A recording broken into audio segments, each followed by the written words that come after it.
So welcome back after the break के बाद आपका स्वागत है। सर एक बार इन्फॉर्म्ड डिसीजन के बारे में फिर से बता दो। इन्फॉर्म्ड डिसीजन यानी सोच समझ के उसने अपना काम करना है यार। जो भी ऑडिटर है हमारा, ठीक है, उसने डिसाइड करना है कि मेरे को कौन सा ऑडिट प्रोसीजर करना है। यानी मेरे को मैनेजमेंट से इंक्वायरी करनी है, मुझे एक्सटर्नल कंफर्मेशन लेनी है यानी बैंक से, डेटर से, और मुझे कौन से डॉक्यूमेंट्स चाहिए, मुझे बैंक स्टेटमेंट चाहिए, मुझे इनवॉइसेस चाहिए। ये सब क्या है सर? ये ऑडिटर के डिसीजन है जो ऑडिटर इंप्लीमेंट करता है ऑडिट करते वक्त। तो प्रोफेशनल जजमेंट ये कहती है कि जो आप अभी मेरे साथ ऑडिट सीख रहे हो उसको आप जब एक्चुअल में ऑडिट करने जाओगे तो आप एकदम सही डिसीजन ले। इसको इन्फॉर्म्ड डिसीजन कहते हैं। ठीक है, इन्फॉर्म्ड मतलब considering the information that you have, जो आपने सीखा है उसको सोच समझकर आपने अपने डिसीजंस लेने, इसको इन्फॉर्म डिसीजन कहेंगे। इसमें कुछ ज्यादा मसाला नहीं है। ठीक है, अगर आप सोच रहे हो कि सर इसमें कुछ मसाला निकल के आएगा, नहीं, बेसिक सी बात है जो आपने ध्यान में रखनी है। अब हम क्या डिस्कस कर रहे थे? We were discussing about the professional scepticism. तो वो कह रहे हैं कि जब आप प्रोफेशनल स्केप्टिसिज्म एक्सरसाइज करते हैं तो आपने कंसीडर करनी है क्या? Sufficiency and appropriateness of the audit evidence. ये छोटी छोटी बातें, इनको बस हम रीड करेंगे और आगे बढ़ेंगे। In the light of circumstances, for example अगर फ्रॉड रिस्क फैक्टर एग्जिस्ट करते हैं and a single document of a nature that is susceptible to fraud is a sole supporting evidence for a material financial statement amount, तो फिर उस case में आपको देखना पड़ेगा कि आप और क्या क्या कर सकते हो। बिकॉज अल्टीमेटली अगर आपको लगता है फ्रॉड रिस्क फैक्टर है, यानी आप मैनेजमेंट पे तो रिलाई नहीं कर सकते, एक ही डॉक्यूमेंट है वहां पे भी आपको लग रहा है फ्रॉड है, तो आप इन केसेस में ना थोड़ा सावधानी से आगे बढ़ो। बस इतनी सी बात इन्होंने यहां पे बोली। जो भी रिकॉर्ड्स एंड डॉक्यूमेंट्स मिलेंगे सब पे शक नहीं करेंगे। पहली बात, उनको आप जेन्युइन एक्सेप्ट कर सकते हो unless there is a reason to believe the contrary. Reason to believe the contrary यानी कॉन्ट्ररी क्या होगा जेन्युइन का? इनजेन्युइन, कि डॉक्यूमेंट गलत है। तो हर डॉक्यूमेंट को आप जेन्युइन मानो जब तक आपको ऐसा फील नहीं आता कि ये जेन्युइन नहीं है या ये फोर्ज्ड है। ठीक है, दूसरी चीज, तीसरी चीज, auditor is required to consider the reliability of audit evidence. Reliability का मतलब मैंने आपको समझा दिया कि क्या मैं इस एविडेंस पे विश्वास कर सकता हूं या नहीं। अगला point, in case of doubt और इंडिकेशन ऑफ फ्रॉड ऑडिटर को थोड़ा इन्वेस्टिगेट करना पड़ेगा। अब बच्चा बोलेगा सर ऑडिट और इन्वेस्टिगेशन अलग होते हैं। भावनाओं को समझो। ऑडिटर को एडिशनल ऑडिट प्रोसीजर्स करने पड़ेंगे। ऑडिटर को देखना पड़ेगा, देखो लिखा है ना, investigate further and determine what modifications or additions need to be made to the audit procedures that is necessary to resolve the matter। जहां जहां आपको गड़बड़ मिलेगी वहां आपकी मेहनत बढ़ेगी। बस ये बेसिक बात आपने ध्यान में रखनी है। अगर पिछली बार भी आपने ऑडिट किया था और आपको मैनेजमेंट ऑनेस्ट दिखी थी और लगा था कि मैनेजमेंट में इंटीग्रिटी है, तो उस एक्सपीरियंस को आप डिसरिगार्ड मत करना। डिसरिगार्ड का मतलब है श्री शांत, श्री शांत, श्री शांत।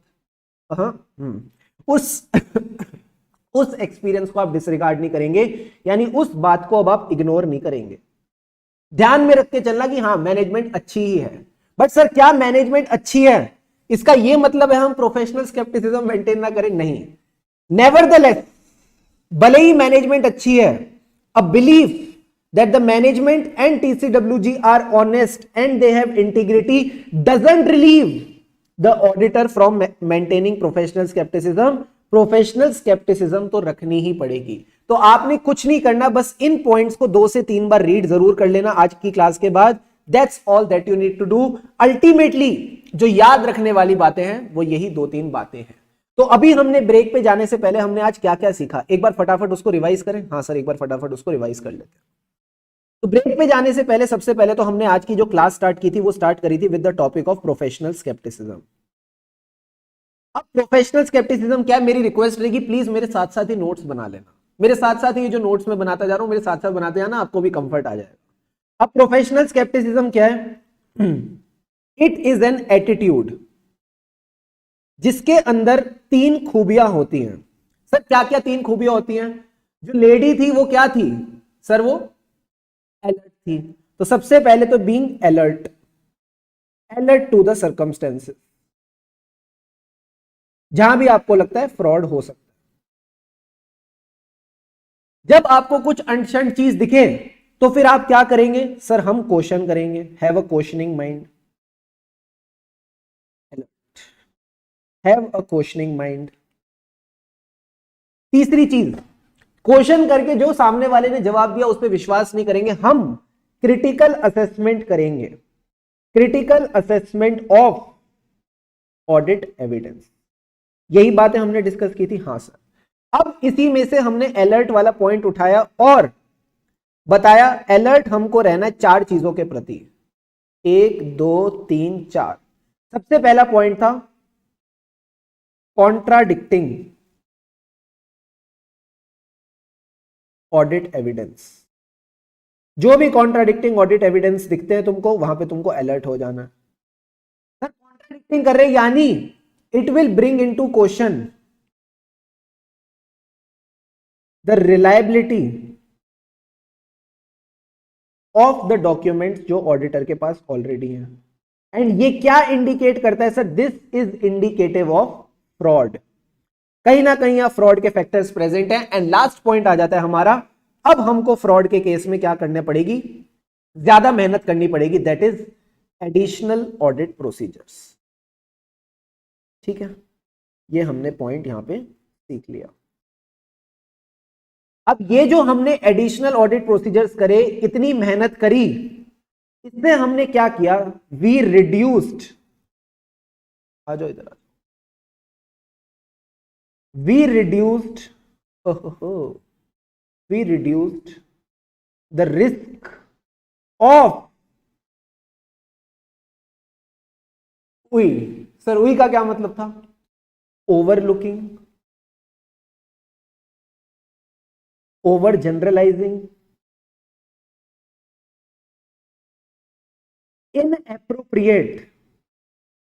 inappropriate assumptions while deciding the nature, timing and extent of audit procedure। यही बातें हमने डिस्कस की थी। यहां आपका पूरा का पूरा प्रोफेशनल स्केप्टिसिज्म का नोट रेडी हो जाता है। अब इसके बाद हमने डिस्कस किया था सर क्या point? We discussed about the risk of material misstatement. I think risk of material misstatement आपको कहीं ना कहीं क्लियर है, उसमें कुछ ज्यादा डिस्कशन करने की जरूरत नहीं है। और हमने आज क्या पढ़ा है सर? प्रोफेशनल जजमेंट के बारे में पढ़ा था। प्रोफेशनल स्केप्टिसिज्म के साथ आप प्रोफेशनल जजमेंट वाला पॉइंट और याद रखेंगे। Professional judgement is nothing but an application. Sir application किस चीज की? जो भी आपने नॉलेज गेन करी,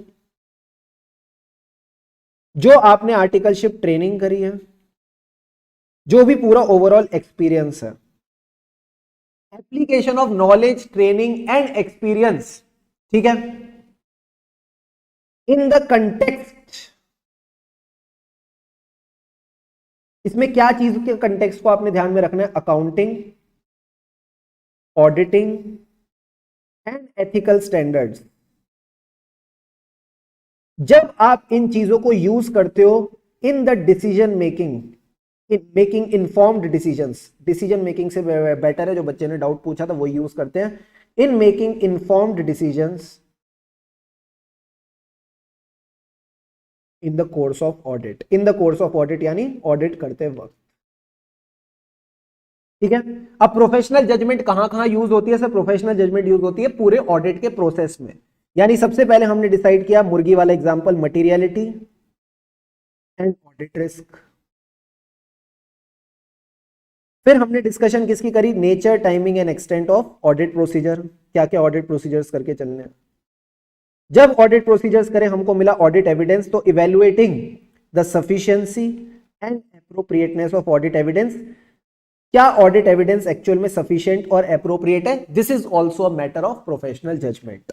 अब इस ऑडिट एविडेंस में हमने क्या निकाला? इस ऑडिट एविडेंस में हमने निकाला कंक्लूजन। तो drawing reasonable conclusions. Sir point खत्म हो गए, पॉइंट खत्म हो गए, 5 नंबर का क्वेश्चन है। तो मैंने कहा कोई दिक्कत की बात नहीं है, प्रोफेशनल जजमेंट ऑडिटर की है ना, तो मैनेजमेंट की जजमेंट को इवेल्युएट करने के लिए भी प्रोफेशनल जजमेंट लगेगी। सो evaluating the management judgement.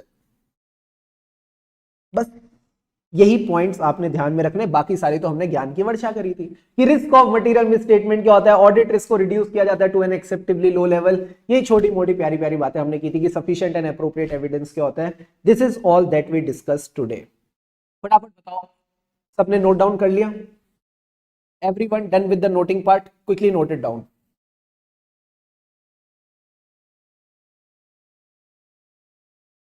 TCWG क्या होता है सर? अभी हमने TCWG की बात नहीं करी है. डोंट वरी, अभी हम TCWG की बात नहीं करिए. हम स्टार्टिंग से जाएंगे और अब हम सारी चीजें निपटाते जाएंगे. यस,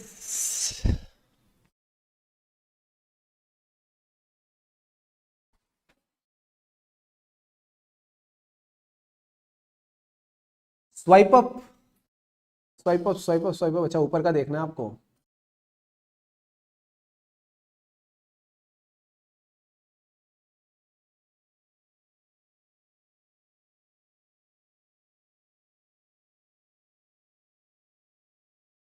रिड्यूस्ड रिस्क वाला पार्ट कौन सा है?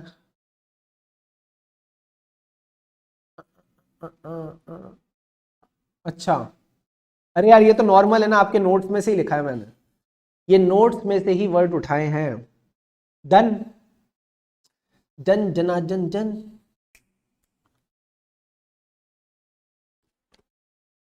ऑल गुड, ठीक है. So this was done before the break और हमने कुछ ज्यादा किया नहीं. अब एकदम स्टार्टिंग से चलते हैं. अब हम एकदम स्टार्टिंग से चलते हैं और पूरा का पूरा चैप्टर निपटाते हैं. क्या क्या किया है sir?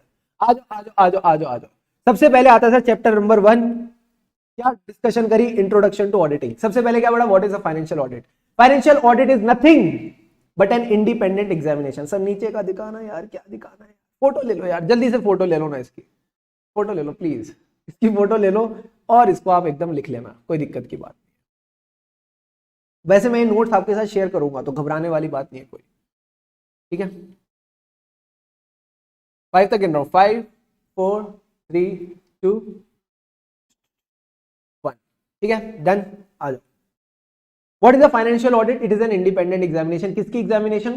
Of the financial information. किसकी financial information? Of the entity, whether profit oriented or not, irrespective of the size and legal form. ये बात आपने ध्यान में रखी है. क्यों कर रहे हैं हम independent examination? To express an opinion thereon. हमको basically opinion देके चलना है. अब आता है सर सवाल, ऐसे 200, ऐसे 200 नहीं, ये OO है सर. OO का क्या मतलब था? Overall objective. किसका overall objective? Of independent auditor. Sir independent का मतलब है इसके अंदर वो 5 खूबियां होंगी जो किसी भी प्रोफेशनल में होनी चाहिए, कोई भी प्रोफेशनल में होनी चाहिए. सर कोई का क्या मतलब था? Confidentiality, objectivity, integrity and professional का मतलब है professional competence and due care और प्रोफेशनल बिहेवियर.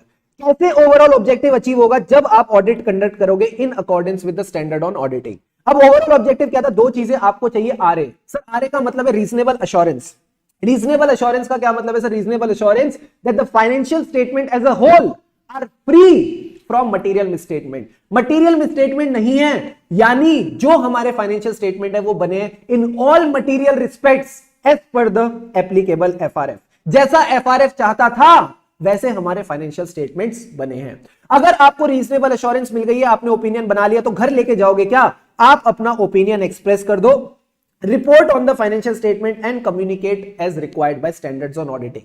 बट इसके बाद एक ऐसी बात लिखी है जिसको सुन के थोड़ा सा शॉक लगेगा. क्या कहता है सर? ये क्या? जहां भी रीजनेबल अश्योरेंस नहीं मिल रही, जहां भी रीजनेबल अश्योरेंस नहीं मिल रही एंड क्वालिफाइड ओपिनियन इनसफिशिएंट है. मैं बढ़ के थक गया सर, ये क्या लिखा है सर? क्वालिफाइड ओपिनियन तो आपने सिखाया ही नहीं. सीखना चाहोगे? क्या आप सीखना चाहोगे कि अगर मैनेजमेंट आपको ऑडिट एविडेंस नहीं देता तो क्या होता है? तो आओ मेरे साथ, आपको एक प्यारा कॉन्सेप्ट और पढ़ाएं. आओ मेरे साथ, आओ आओ आओ. अभी तो पार्टी शुरू हुई है मेरे दोस्त, अभी तो पार्टी शुरू हुई है. आओ मेरे साथ. देखो, आप क्या चाहते थे कि फाइनेंशियल स्टेटमेंट में क्या ना हो? मटीरियल मिसस्टेटमेंट ना हो. तो अब मैं आपको थोड़ा सा मजेदार बात बताता हूं, ध्यान से समझना. 3 केसेस होते हैं. 1 2 3. ठीक है, ध्यान से समझेंगे, सब समझ आएगा.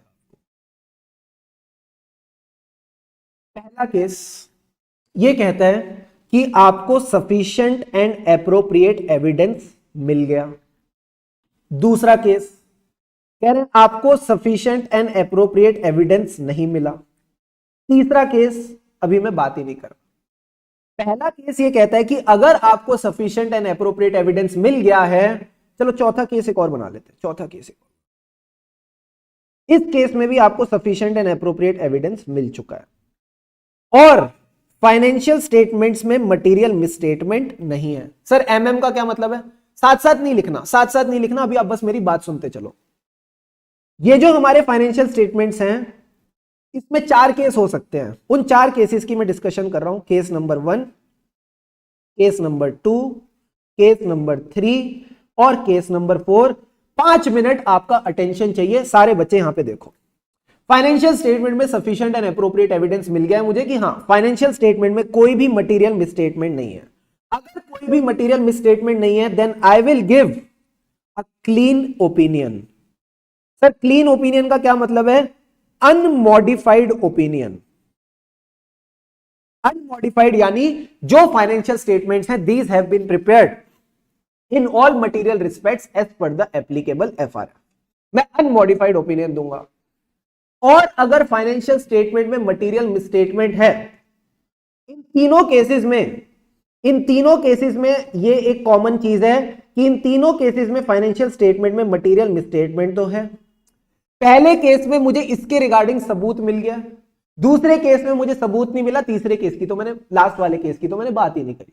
ठीक है, अगर फाइनेंशियल स्टेटमेंट में मटेरियल मिसस्टेटमेंट है, यानी जो हमारे फाइनेंशियल स्टेटमेंट बनाने वाले हैं वो डाकू हैं। क्या है सर? वो डाकू। ये डाकू का क्या मतलब है? इसी से आपके अभी ओपिनियंस निकलेंगे। यानी अगर मैंने फाइनेंशियल स्टेटमेंट्स को चेक किया और उसमें मेरे को सफिशिएंट एंड एप्रोप्रिएट एविडेंस मिल चुका है कि फाइनेंशियल स्टेटमेंट में मटेरियल मिसस्टेटमेंट है, और इसका जो इंपैक्ट है, that impact is pervasive to the financial statements. Sir pervasive to the financial statement का क्या मतलब है? अगर आपने क्लास 12 की बीएसटी पढ़ी थी, बिजनेस स्टडीज, उसमें उन्होंने बोला था management is a pervasive function. Pervasive का मतलब होता है हर जगह का मतलब होता है कि ये जो मैनेजमेंट है, ये हर एंटिटी के हर लेवल पे मैनेजमेंट का यूज होता है। अगर मैं बोलता हूं किसी मटेरियल मिसस्टेटमेंट का इंपैक्ट परवेसिव है टू द फाइनेंशियल स्टेटमेंट, क्या मैं बोल सकता हूं इसने फाइनेंशियल स्टेटमेंट की ओवरऑल बैंड बजा रखी है? हाँ सर आप ऐसा बोल सकते हो। यानी ये फाइनेंशियल स्टेटमेंट को पूरी तरीके से खराब कर देता है? हाँ सर आप ऐसा बोल सकते हो।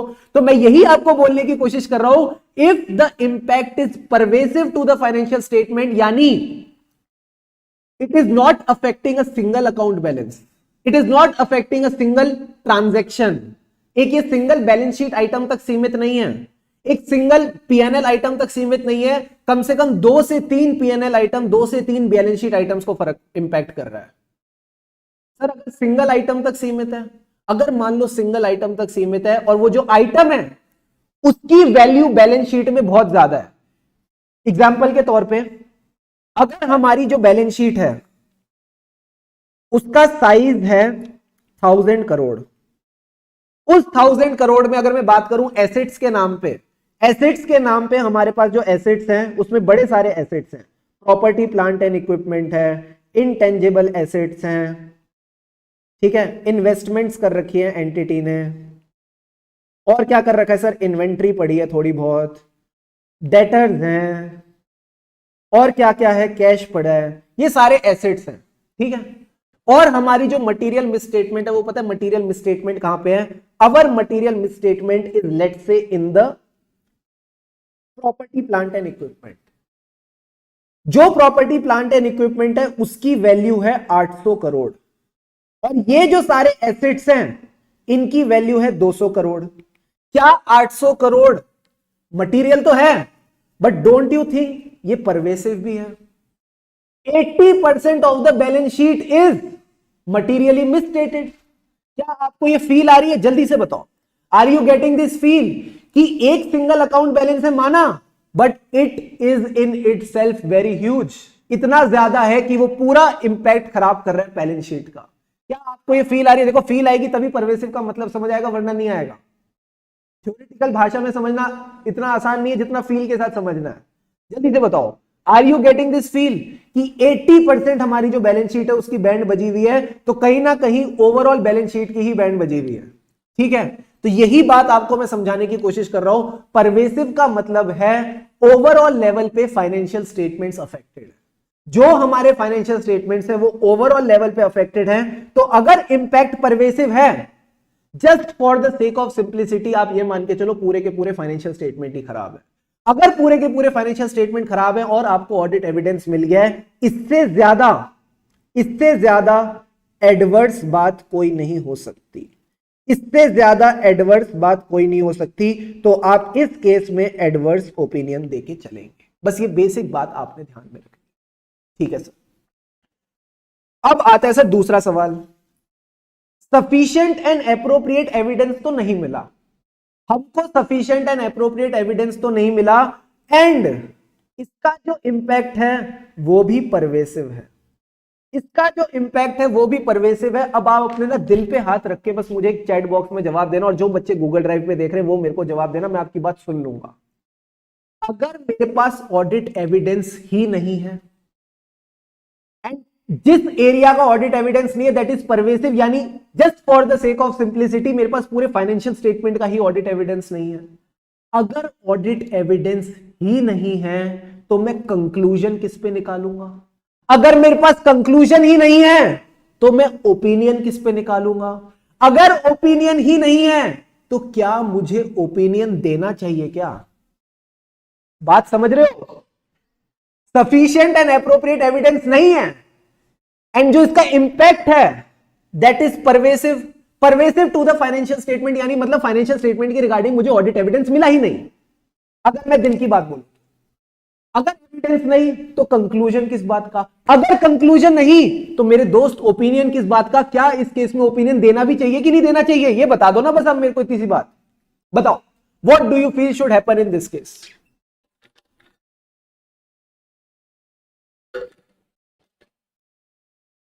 सबने बिल्कुल सही कहा, सर हमको इस केस में ओपिनियन ही नहीं देना चाहिए, क्योंकि जब एविडेंस नहीं है तो कंक्लूजन नहीं है, कंक्लूजन नहीं है तो ओपिनियन नहीं है। तो सबने बिल्कुल सही कहा, इस केस में you will not give your opinion. And sir not give your opinion का क्या मतलब है? ऑडिट की भाषा में इसको कहते हैं डिस्क्लेम योर ओपिनियन। ऑडिट की भाषा में इसको कहते हैं डिस्क्लेम योर ओपिनियन। आप अपना ओपिनियन मत दो, आप अपना ओपिनियन डिस्क्लेम कर दो। डिस्क्लेम का मतलब है आपने ओपिनियन दिया ही नहीं। अब आता है sir last point. Last point में देखो एक बात तो पक्की है कि जो इंपैक्ट है वो परवेसिव नहीं है। यहां पे जो इंपैक्ट है ये परवेसिव नहीं है। अब मैं आपको बोलता हूं, एक ही ओपिनियन बच गया, that is the Q, and Q for qualified opinion. Q for cutie नहीं होता, क्यू फॉर क्वालिफाइड ओपिनियन, यानी फर्क नहीं पड़ता, फर्क नहीं पड़ता। लिख लो, मैं भी लिखवाऊंगा, चलो रुको। फर्क नहीं पड़ता, लिखना ठीक है जब मैं लिखवाऊंगा। फर्क नहीं पड़ता सफिशिएंट एंड एप्रोप्रिएट एविडेंस है या नहीं। If the impact is not pervasive and there is a material misstatement, then in that case आप qualified opinion ही देके चलेंगे, आप qualified opinion ही देके चलेंगे। यही आपके सारे types of opinion बनते हैं ऑडिट रिपोर्ट में। तो मेरी एक रिक्वेस्ट है, एक बार मैं वापस रिवाइज करा देता हूं, जैसे ही सारी चीजें समझ आ जाए एक बार इसको नोट डाउन कर लेना। फाइनेंशियल स्टेटमेंट में कितने ओपिनियन? 4 ओपिनियन। अगर सफिशिएंट एंड एप्रोप्रिएट एविडेंस मिल गया, मटेरियल मिसस्टेटमेंट नहीं है, यानी ये अच्छी बात, ऐसा ही होना चाहिए, तो आप क्लीन रिपोर्ट देंगे, अनमॉडिफाइड रिपोर्ट देंगे। बट अगर आपको लगता है फाइनेंशियल स्टेटमेंट में मटेरियल मिसस्टेटमेंट है, तो यानी मैनेजमेंट क्या है? सर मैनेजमेंट डाकू है। सर डाकू का क्या मतलब है? या तो डिस्क्लेमर आएगा, या एडवर्स आएगा, या क्वालिफाइड, इन तीनों के अलावा कोई नहीं आने वाला। अगर मटेरियल मिसस्टेटमेंट है, इंपैक्ट परवेसिव है, और आपको एविडेंस मिल गया है, आपको एविडेंस मिल गया है, तो इस केस में आप क्या करेंगे? सर इस केस में आप एडवर्स ओपिनियन देंगे। बड़ी गलत बात है, ठीक है। दूसरा पॉइंट, सर आपकी हिंदी अच्छी नहीं है। हाँ कोई बात नहीं ना, तुम इधर देखो ना, हिंदी ऑडिट तो अच्छी है ना, तो इधर देखो ना तुम, क्या है हिंदी अच्छी नहीं है। दूसरा पॉइंट, अगर आपको लगता है ऑडिट एविडेंस ही नहीं मिला, इंपैक्ट भी परवेसिव है, तो उस केस में आप क्या करोगे? डिस्क्लेम करोगे। आप बोलोगे मैं ओपिनियन ही नहीं दे रहा। जब एविडेंस नहीं तो ओपिनियन किस बात का? एंड आखिरी में, अगर इंपैक्ट परवेसिव नहीं है, बट मटेरियल मिसस्टेटमेंट तो है। तो अगर मटेरियल मिसस्टेटमेंट है और इंपैक्ट परवेसिव नहीं है तो मेरे दोस्त फर्क नहीं पड़ता ऑडिट एविडेंस मिला है या नहीं, आप इस केस में क्या देंगे, आप इस केस में क्वालिफाइड ओपिनियन देके चलेंगे। तो फटाफट आप इस डायग्राम को ड्रॉ करो, इससे आपको हमेशा क्लैरिटी मिलती रहेगी कब कौन से लेवल पे आपने क्या ओपिनियन देके चलना है। ठीक है, quickly draw this diagram.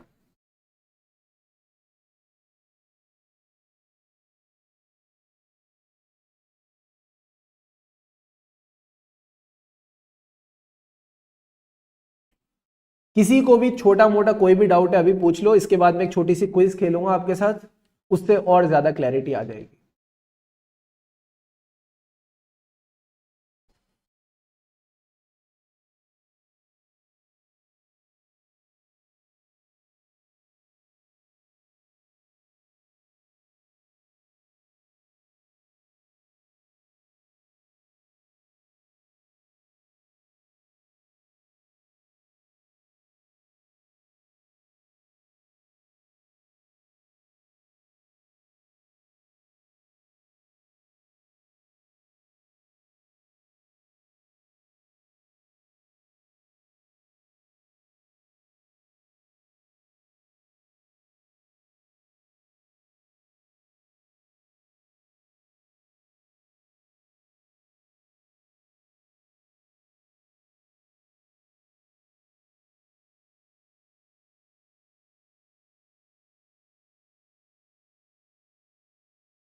Come on everyone, please be fast.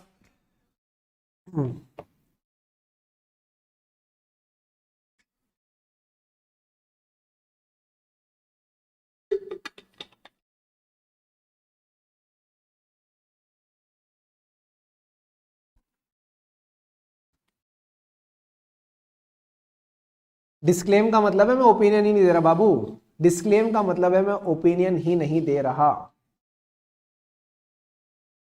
आओ, revising again, focus on the board. इधर आओ, इधर आओ, इधर आओ, इधर इधर आओ, एक एक करके चलते हैं। सबसे पहला case, just for your understanding समझा रहा हूं, ऊपर से भी दिखा दूंगा। मैंने फाइनेंशियल स्टेटमेंट का ऑडिट किया, ठीक है सर।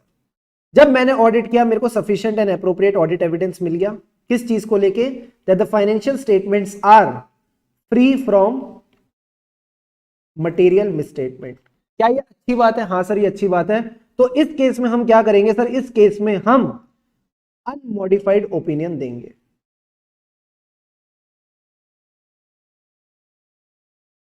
ठीक है सर, सिंपल बात है, आई बात समझ। अब आ जाओ सेकंड केस। सेकंड केस में हमने फाइनेंशियल स्टेटमेंट का फिर से ऑडिट किया।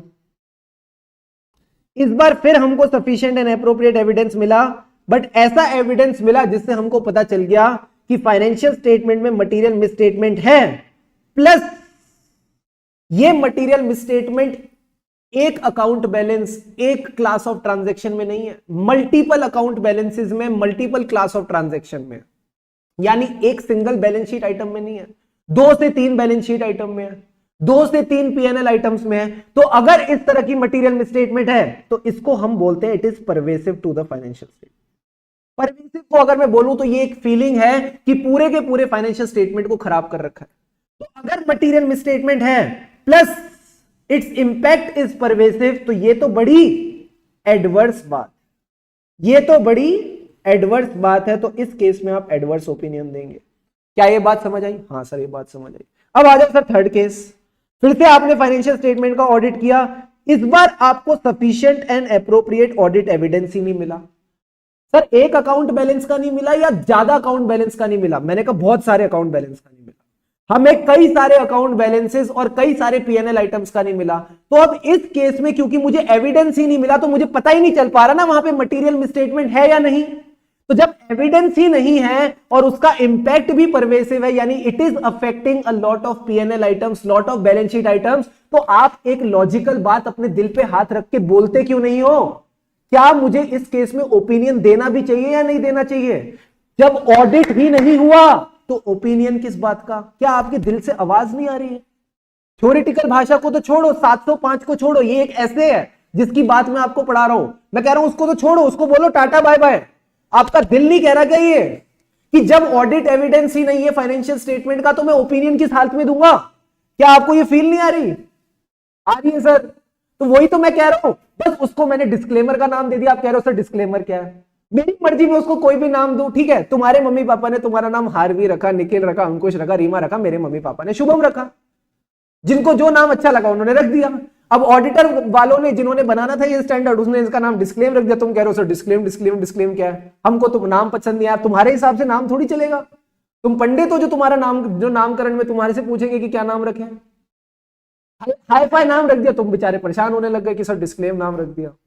तो इसको हम बोलते हैं डिस्क्लेमर ऑफ ओपिनियन। जब सफिशिएंट और एप्रोप्रिएट एविडेंस नहीं है, और ऐसा नहीं है ना कि एक अकाउंट बैलेंस का नहीं है, अगर सिर्फ एक ट्रांजैक्शन होती, एक पीएनएल आइटम होता, एक बैलेंस शीट आइटम होता, उसका नहीं होता तो हम एक लेवल पे मान जाते कि ठीक है इंपैक्ट परवेसिव नहीं है, छोड़ दो, ओपिनियन तो देना पड़ेगा। बट यहां पे तो हमारे पास ऑडिट एविडेंस पूरे फाइनेंशियल स्टेटमेंट का नहीं है फील्ड में। तो अगर इसमें हमारे पास सफिशिएंट एंड एप्रोप्रिएट एविडेंस नहीं है plus the impact is pervasive, then in that case आप ओपिनियन ही नहीं दोगे। ओपिनियन ही नहीं दोगे, उसको अंग्रेजी में बोलते हैं डिस्क्लेमर ऑफ ओपिनियन। इसी को हमने डिस्क्लेमर का नाम दे दिया।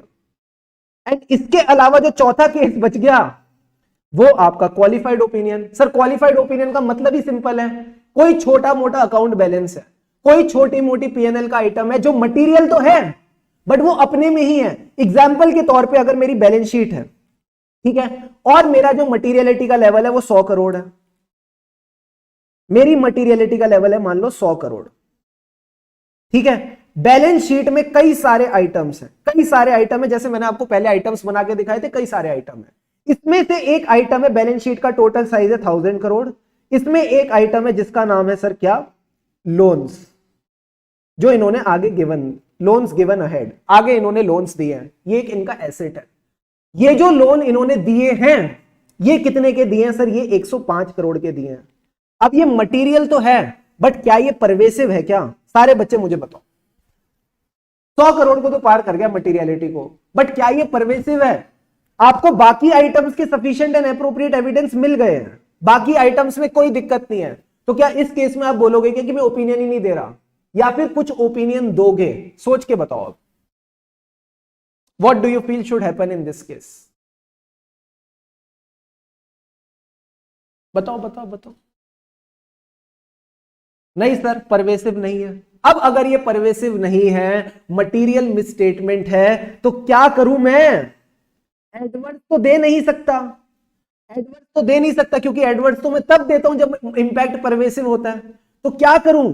आप इस केस में क्वालिफाइड ओपिनियन दोगे। आप इस केस में क्वालिफाइड ओपिनियन दोगे, तो तभी मैंने आपको ये लाइन लिखवाई, तभी मैंने आपको ये लाइन लिखवाई। सर लाइन का क्या मतलब था? फर्क नहीं पड़ता, फर्क नहीं पड़ता एविडेंस मिला हो या ना मिला हो, अगर मटेरियल मिसस्टेटमेंट है और उसका जो इंपैक्ट है वो परवेसिव नहीं है, तो इस केस में आप क्वालिफाइड ओपिनियन देके चलेंगे। अब मुझे बताओ किसको किस पॉइंट में दिक्कत आ रही, किसको किस पॉइंट में डाउट है। अगर क्लियर है तो फटाफट चैट बॉक्स में लिखो डन डना डन डन, फिर हम आगे। अब बताओ किसी को कोई डाउट हो तो एक बार देख लो, इसको अच्छे से निहार लो पूरे के पूरे टॉपिक को। इन्हीं को मैंने डाकू का नाम दे दिया ताकि तुमको याद रहे कि जब मैनेजमेंट डाकू होता है तभी ये चीजें आती हैं। इन्हीं को डाकू का नाम दे दिया।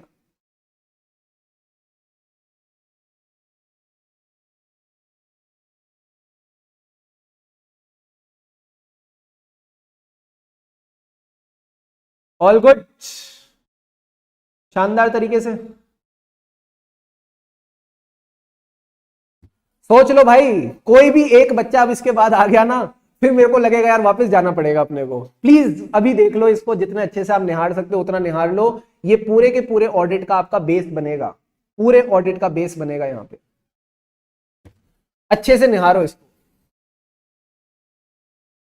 डन सर, चलो बहुत बढ़िया बहुत बढ़िया बहुत बढ़िया बहुत बढ़िया बहुत बढ़िया बहुत बढ़िया, ग्रेट। अब आ जाओ, ये लाइन पढ़ते हैं। सर ये लाइन क्या कहती है? जब भी ऑडिटर को रीजनेबल अश्योरेंस नहीं मिलेगी, अब ये लाइन आपको समझ आ जाएगी, अब ये लाइन आपको समझ आ जाएगी। जब भी ऑडिटर को रीजनेबल अश्योरेंस नहीं मिलेगी, सर रीजनेबल अश्योरेंस नहीं मिलेगी यानी सफिशिएंट एंड एप्रोप्रिएट एविडेंस नहीं है।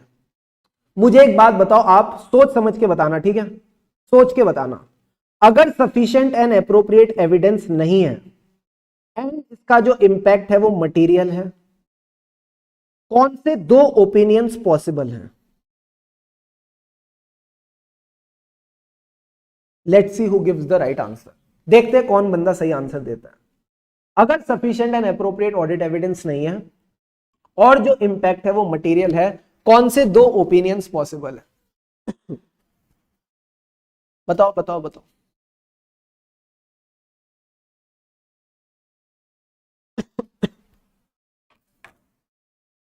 D and Q, very very good.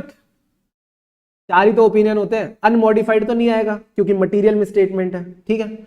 दूसरा और क्या बच गया? एडवर्स भी नहीं आएगा। सर एडवर्स क्यों नहीं आएगा? क्योंकि एडवर्स तब आता है जब एविडेंस मिल चुका होता है, ठीक है। यहां पे तो एविडेंस ही नहीं है, तो दो ऑप्शन हमारे पास आ जाते हैं, क्वालिफाइड और डिस्क्लेमर। यही दो ऑप्शंस पॉसिबल है। अब देखना क्या कहता है ये। कह रहा है ऑडिट एविडेंस नहीं मिला तो या तो क्वालिफाइड आएगा या डिस्क्लेमर आएगा। ये कह रहा है क्वालिफाइड इनसफिशिएंट है। इनडायरेक्टली क्या कह रहा है? इनडायरेक्टली कह रहा है the impact is pervasive. Indirectly इसने क्या बोल दिया? That the impact is pervasive. अगर इंपैक्ट परवेसिव है तो ये कह रहा है auditor shall disclaim an opinion, और या तो ओपिनियन ही नहीं देगा या फिर he will withdraw from the engagement where withdrawal is legally permitted. यानी पहली प्रायोरिटी तो विड्रॉल होगी, पहली प्रायोरिटी तो विड्रॉल होगी कि भाई जब ओपिनियन ही नहीं देना तो रह के भी क्या करना, निकल लो। और अगर विड्रॉल परमिटेड नहीं है, अगर विड्रॉल पॉसिबल नहीं है, then he will disclaim an opinion in the audit report. फिर वो अपनी ऑडिट रिपोर्ट में डिस्क्लेम करेगा। This is the meaning of this line. तभी मैंने ये लाइन आपको पहले नहीं पढ़ाई, थ्योरेटिकली तो पढ़ लेते हैं। क्या समझ में आता तुमको? अब समझ में आया कि हाँ क्वालिफाइड सफिशिएंट नहीं है, एविडेंस नहीं मिला है, तो एक ही चीज बची ना, डिस्क्लेमर। उससे भी अच्छा है कि विड्रॉ कर जाओ, और अगर विड्रॉल परमिटेड नहीं है तो फिर आप अपना ओपिनियन डिस्क्लेम करके चलेंगे। देन हमारे पास ये कुछ डेफिनेशन दे रखी है जिसमें फाइनेंशियल रिपोर्टिंग फ्रेमवर्क की बात करी है। फाइनेंशियल रिपोर्टिंग फ्रेमवर्क क्या है? सर ये आपको सिखाता है कि फाइनेंशियल स्टेटमेंट कैसे बनने चाहिए। मैंने आपको पहले भी बताया था, जो हमारी इंडेस वाली एंटिटीज होती हैं उसके लिए हमारे पास इंडेस वाला फाइनेंशियल रिपोर्टिंग फ्रेमवर्क होता है, उसका शेड्यूल 3 होता है जो सिखाता है कि कैसे आपने अपने फाइनेंशियल स्टेटमेंट बनाने, किन बातों को आपने ध्यान में रखना है, ठीक है। तो यही बात ये बोल रहा है, FRF adopted by the management and where appropriate TCWG. Sir ये टीसीडब्ल्यूजी कौन है? जो मैनेजमेंट के ऊपर बैठते हैं। सर ऊपर कौन बैठता है? Executive committee. अगर मैं आपको बोलूं एक एंटिटी है, ठीक है, एक एंटिटी है, इसमें दो तरह के डायरेक्टर्स होते हैं, एक होते हैं एग्जीक्यूटिव डायरेक्टर्स, एक होते हैं नॉन एग्जीक्यूटिव डायरेक्टर्स। तो नॉन एग्जीक्यूटिव डायरेक्टर्स होते हैं, एग्जीक्यूटिव डायरेक्टर्स होते हैं, और इसमें कुछ लोग हैं जो एंटिटी को मैनेज करते हैं, इन्हीं को हम एग्जीक्यूटिव पीपल बोलते हैं। बट इन्हीं एग्जीक्यूटिव पीपल के ऊपर लोग नजर रखते हैं। सर वो कौन नजर रखते हैं? इनके ऊपर नजर रखते हैं कंपनी के चेयरमैन, कंपनी की जो ऑडिट कमेटी होती है, कंपनी का जो सीईओ होते हैं, CFO वगैरह होते हैं, ये सब लोग इन कंपनी के जो एग्जीक्यूटिव्स होते हैं उन पे मैनेज नजर रख के चलते हैं। अब जो मैनेजमेंट ने फाइनेंशियल स्टेटमेंट बनाए हैं, अब ये लोग फाइनेंशियल स्टेटमेंट थोड़ी बनाएंगे, सीईओ थोड़ी बैठ के फाइनेंशियल स्टेटमेंट बनाएगा, CFO थोड़ी बनाएगा, चेयरमैन थोड़ी बनाएगा, ऑडिट कमेटी थोड़ी बनाएगी। ये लोग इन पे नजर रखते हैं जो मैनेजमेंट फाइनेंशियल स्टेटमेंट बनाती है वो ठीक से बना रही है कि नहीं। Ultimately these are the people who decide the strategic direction of the entity. Sir क्या भारी वर्ड बोल दिया ये, strategic direction of the entity, यानी एंटिटी क्या गुड्स एंड सर्विसेज प्रोड्यूस करेगी, एंटिटी की ग्रोथ की स्ट्रेटेजी क्या होनी चाहिए, तो इनका काम है इन पे नजर रखना। अब सोच समझ के बताना, अगर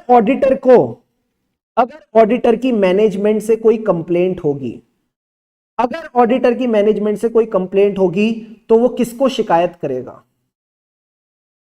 यही बेसिक्स हैं ऑडिटिंग के, यही बेसिक्स हैं। अगर आपका दोस्त गलती करता है तो आप उसके मम्मी पापा के पास जाते हो। इस मैनेजमेंट के मम्मी पापा कौन है जिसको हम मैनेजमेंट की कंप्लेंट करें? उनका नाम है TCWG। उन्हीं को हम बोलते हैं दोस्त चार्ज विद गवर्नेंस। यही लोग हैं जो एंटिटी को आगे लेके जाएंगे। सर इतनी इज्जत है कि इनके नाम में जी लगा रखा है, जैसे पार्ले जी, ठीक है, तो वैसे ही TCWG इनके नाम में भी हमने जी लगा रखा है क्योंकि हम इनको ढेर सारी रिस्पेक्ट देते हैं। एंड TCWG का मतलब यही है, those who have been charge, जिनको रिस्पॉन्सिबिलिटी दे रखी है ऑफ गवर्निंग द एंटिटी, कि हमारी एंटिटी ठीक से काम करे। ये ऊपर बैठ के सारा काम देखते हैं कि मैनेजमेंट ठीक से काम कर रहा है कि नहीं। तो यहां पे इसकी डेफिनेशन भी लिखी होगी, दीज आर द पर्संस और the organisations, example a corporate trustee with the responsibility of overseeing. Overseeing का क्या मतलब है सर? आंख कैसे बनती है? हाँ, ओवरसीइंग यानी ऊपर से बैठ के देखते हैं कि एंटिटी सही डायरेक्शन में आगे बढ़ रही है, plus they have the obligation relating to the accountability of entity, example the CEO, CFO, managing director, chairman, ये सब लोग होते हैं जो चेक करते हैं कि मैनेजमेंट ठीक से काम कर रहा है कि नहीं, जो पीपल है वो ठीक से काम कर रहे हैं कि नहीं। बस इतनी सी बात आपने ध्यान में रखनी है, ये कॉन्सेप्ट है जो आपके दिमाग में बस बैठा रहना चाहिए, ठीक है। ये हो गया फाइनेंशियल रिपोर्टिंग फ्रेमवर्क क्या है जो मैनेजमेंट यूज कर रही है in preparing the financial statement, plus it should be acceptable. Sir acceptable का क्या मतलब है, आप मुझे खुद बताओ। क्या कोई प्रॉफिट ओरिएंटेड एंटिटी और जो हमारे एनपीओज होते हैं इनके एफआरएफ सेम होते हैं क्या? एनपीओ जो होता है वो रिसीट्स एंड पेमेंट्स अकाउंट बनाता है। याद है आपको बचपन के दिन जब आप रिसीट्स एंड पेमेंट अकाउंट बनाते थे, इनकम एंड एक्सपेंडिचर अकाउंट बनाते थे, उसके बाद आप इनकी बैलेंस शीट भी कुछ अलग से नाम से बनाते थे। ऐसे नाम से आप कंपनी के थोड़ी बनाओगे। कंपनी के लिए तो शेड्यूल 3 आता है, कंपनी के लिए तो बैलेंस शीट बनती है, पीएनएल बनता है, कैश फ्लो स्टेटमेंट बनता है, ये सब चीजें बनती हैं। तो आपने ये चीज देखनी है कि जो एफआरएफ एंटिटी ने उठाया वो एक्सेप्टेबल भी होना चाहिए इन view of the nature of the entity, plus objective क्या है, प्रॉफिट कमाना है, तो आप नॉन प्रॉफिट की तरह नहीं बना सकते। And what is required by the law और रेगुलेशन। अगर लॉ कहता है आप इंडेस वाली एंटिटी हो तो आपके इंडेस के हिसाब से फाइनेंशियल स्टेटमेंट बननी चाहिए। लॉ कहता है आप अकाउंटिंग स्टैंडर्ड वाली एंटिटी हो तो अकाउंटिंग स्टैंडर्ड के हिसाब से बनेंगे। तो जो एफआरएफ है उसमें आपने बस इतनी सी बात ध्यान में रखनी है, लिखने की जरूरत नहीं है, मैं आपको समझा रहा हूं बस। जो हमारा एफआरएफ है उसमें 2 खूबियां होती हैं। First of all it is used by the entity in preparing the financial statements. बस समझ लो इस चीज को। कल को आपसे कोई बोले एफआरएफ क्या होता है तो आप उसको बताना इस हालत में होने चाहिए कि बता सको कि भाई ये एक स्ट्रक्चर है जिसको एंटिटी यूज करती है in preparing the financial statement, plus ऐसे ही किसी भी स्ट्रक्चर को नहीं उठा सकती। That structure should be acceptable. And acceptability को चेक करने के लिए आप देखोगे एंटिटी की क्या नेचर है, एंटिटी के क्या ऑब्जेक्टिव्स हैं, प्लस लॉ और रेगुलेशन क्या कहता है। इन 2-3 बातों को बस आपने ध्यान में रख के बताना है कि हाँ ये एक्सेप्टेबल है, ये एंटिटी यूज करती है इन making the financial statement. This is all about the FRF, that is the financial reporting framework. पूरे नोट्स में आपको हर जगह एफआरएफ एफआरएफ एफआरएफ दिखेगा। क्या रेलिवेंस है एफआरएफ की? एफआरएफ की रेलिवेंस क्या है आप मुझे बताओ जरा। एफआरएफ की यही रेलिवेंस है कि अगर आपको एफआरएफ की रिक्वायरमेंट्स पता है तो it will help you in detecting. As an auditor हम क्यों पढ़ रहे हैं एफआरएफ की डेफिनेशन? क्योंकि हमको पता है फाइनेंशियल स्टेटमेंट एफआरएफ के हिसाब से बनने चाहिए। अगर नहीं बने हैं तो it will help us in detecting the misstatements. ये हमको मिसस्टेटमेंट्स डिटेक्ट करने में हेल्प करेगा और फिर हम चेक करेंगे कि ये मिसस्टेटमेंट्स मटेरियल है या नहीं। क्या ये पॉइंट क्लियर है? जल्दी से बताओ। रीजन समझ आया? हमने एफआरएफ की डेफिनेशन पढ़ी क्यों? सिर्फ पढ़ने के लिए नहीं पढ़ रहे, हर चीज के पीछे एक रीजन है। अगर आपको शेड्यूल 3 ही नहीं आता होगा तो आप कैसे बोलोगे मैनेजमेंट ने गलती कर रखी है? तो इसी वजह से आपको एफआरएफ जानना जरूरी है कि आपको पता चले एफआरएफ की क्या रिक्वायरमेंट है और अगर वो रिक्वायरमेंट मीट नहीं हो रही तो क्या मिसस्टेटमेंट है एंटिटी की। यही बात बस समझने के लिए एफआरएफ की डेफिनेशन हमने पढ़ी। ठीक है सर। एफआरएफ में 2 फ्रेमवर्क होते हैं। चलो ये मजेदार बात है, ये सीखते हैं। सारे बच्चे यहां पे फोकस करना। एफआरएफ के 2 तरीके सर, एक होता है फेयर प्रेजेंटेशन फ्रेमवर्क। सारे बच्चे 2 मिनट के लिए बस फोकस करना, 2 मिनट के लिए, ठीक है। फेयर प्रेजेंटेशन फ्रेमवर्क और एक होता है कंप्लायंस फ्रेमवर्क।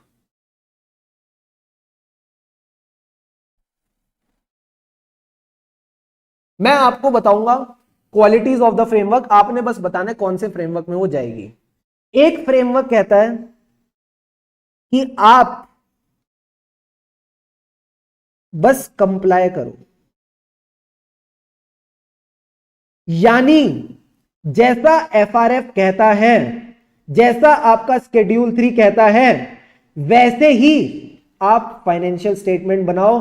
ना तो आपने कुछ एडिशनल डिस्क्लोजर देने हैं, ना आपने कोई डिस्क्लोजर्स को माइनस करना है। जैसा आपका फाइनेंशियल रिपोर्टिंग फ्रेमवर्क कहे वैसे ही आपके फाइनेंशियल स्टेटमेंट बनने हैं, ना कुछ एक्स्ट्रा ना कुछ नीचे। एक तो ये कहता है। दूसरा फाइनेंशियल रिपोर्टिंग फ्रेमवर्क कहता है कि आप एफआरएफ को तो फॉलो करो, plus it gives room for changes. कहता है अगर आपको एडिशनल डिस्क्लोजर्स देने हैं for giving a true and fair view तो आप दे सकते हो।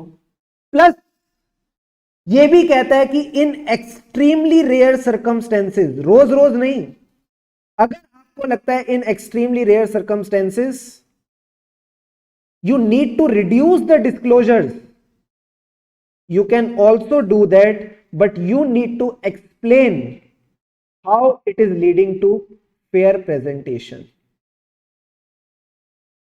बेसिकली आप एडिशंस भी कर सकते हो, माइनस भी कर सकते हो फेयर प्रेजेंटेशन अचीव करने के लिए। तो एक बात बताओ, ये जो पहला वाला है ये कंप्लायंस होगा या फेयर प्रेजेंटेशन फ्रेमवर्क होगा? कौन सा फ्रेमवर्क होगा ये?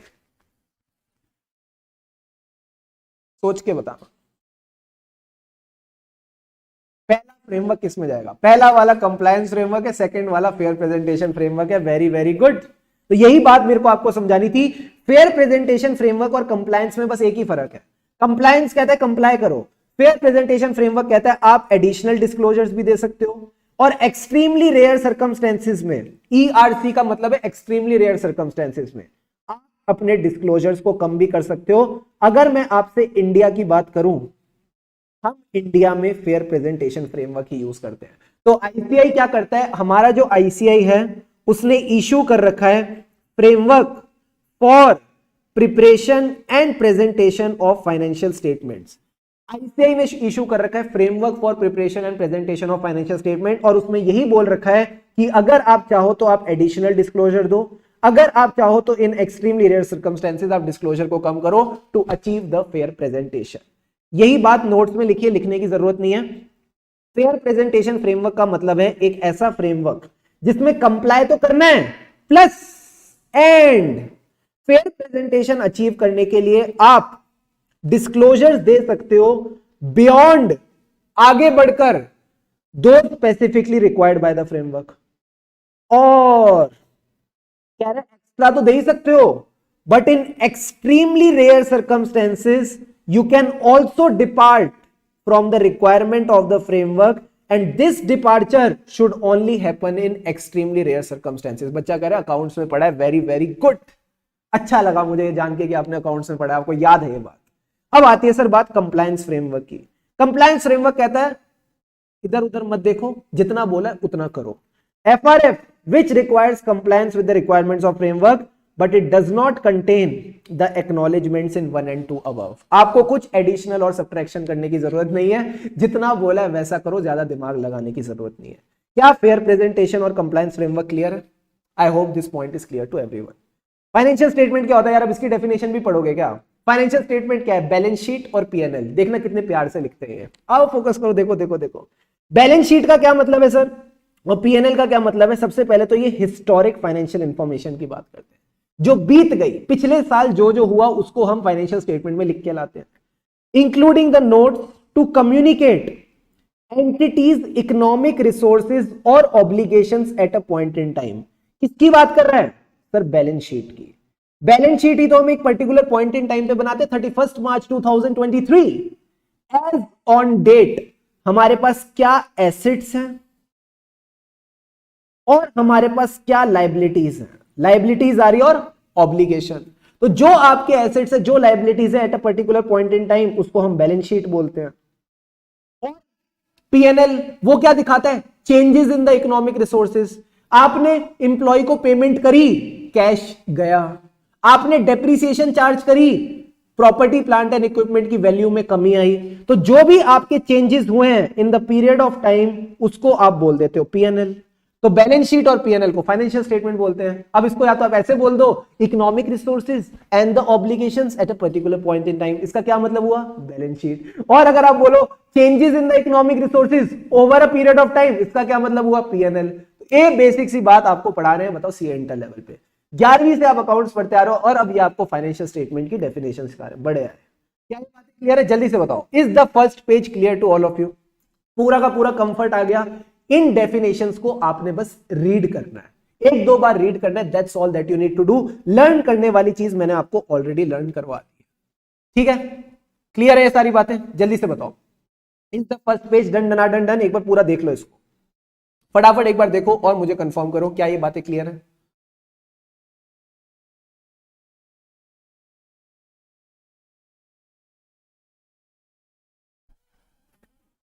All good?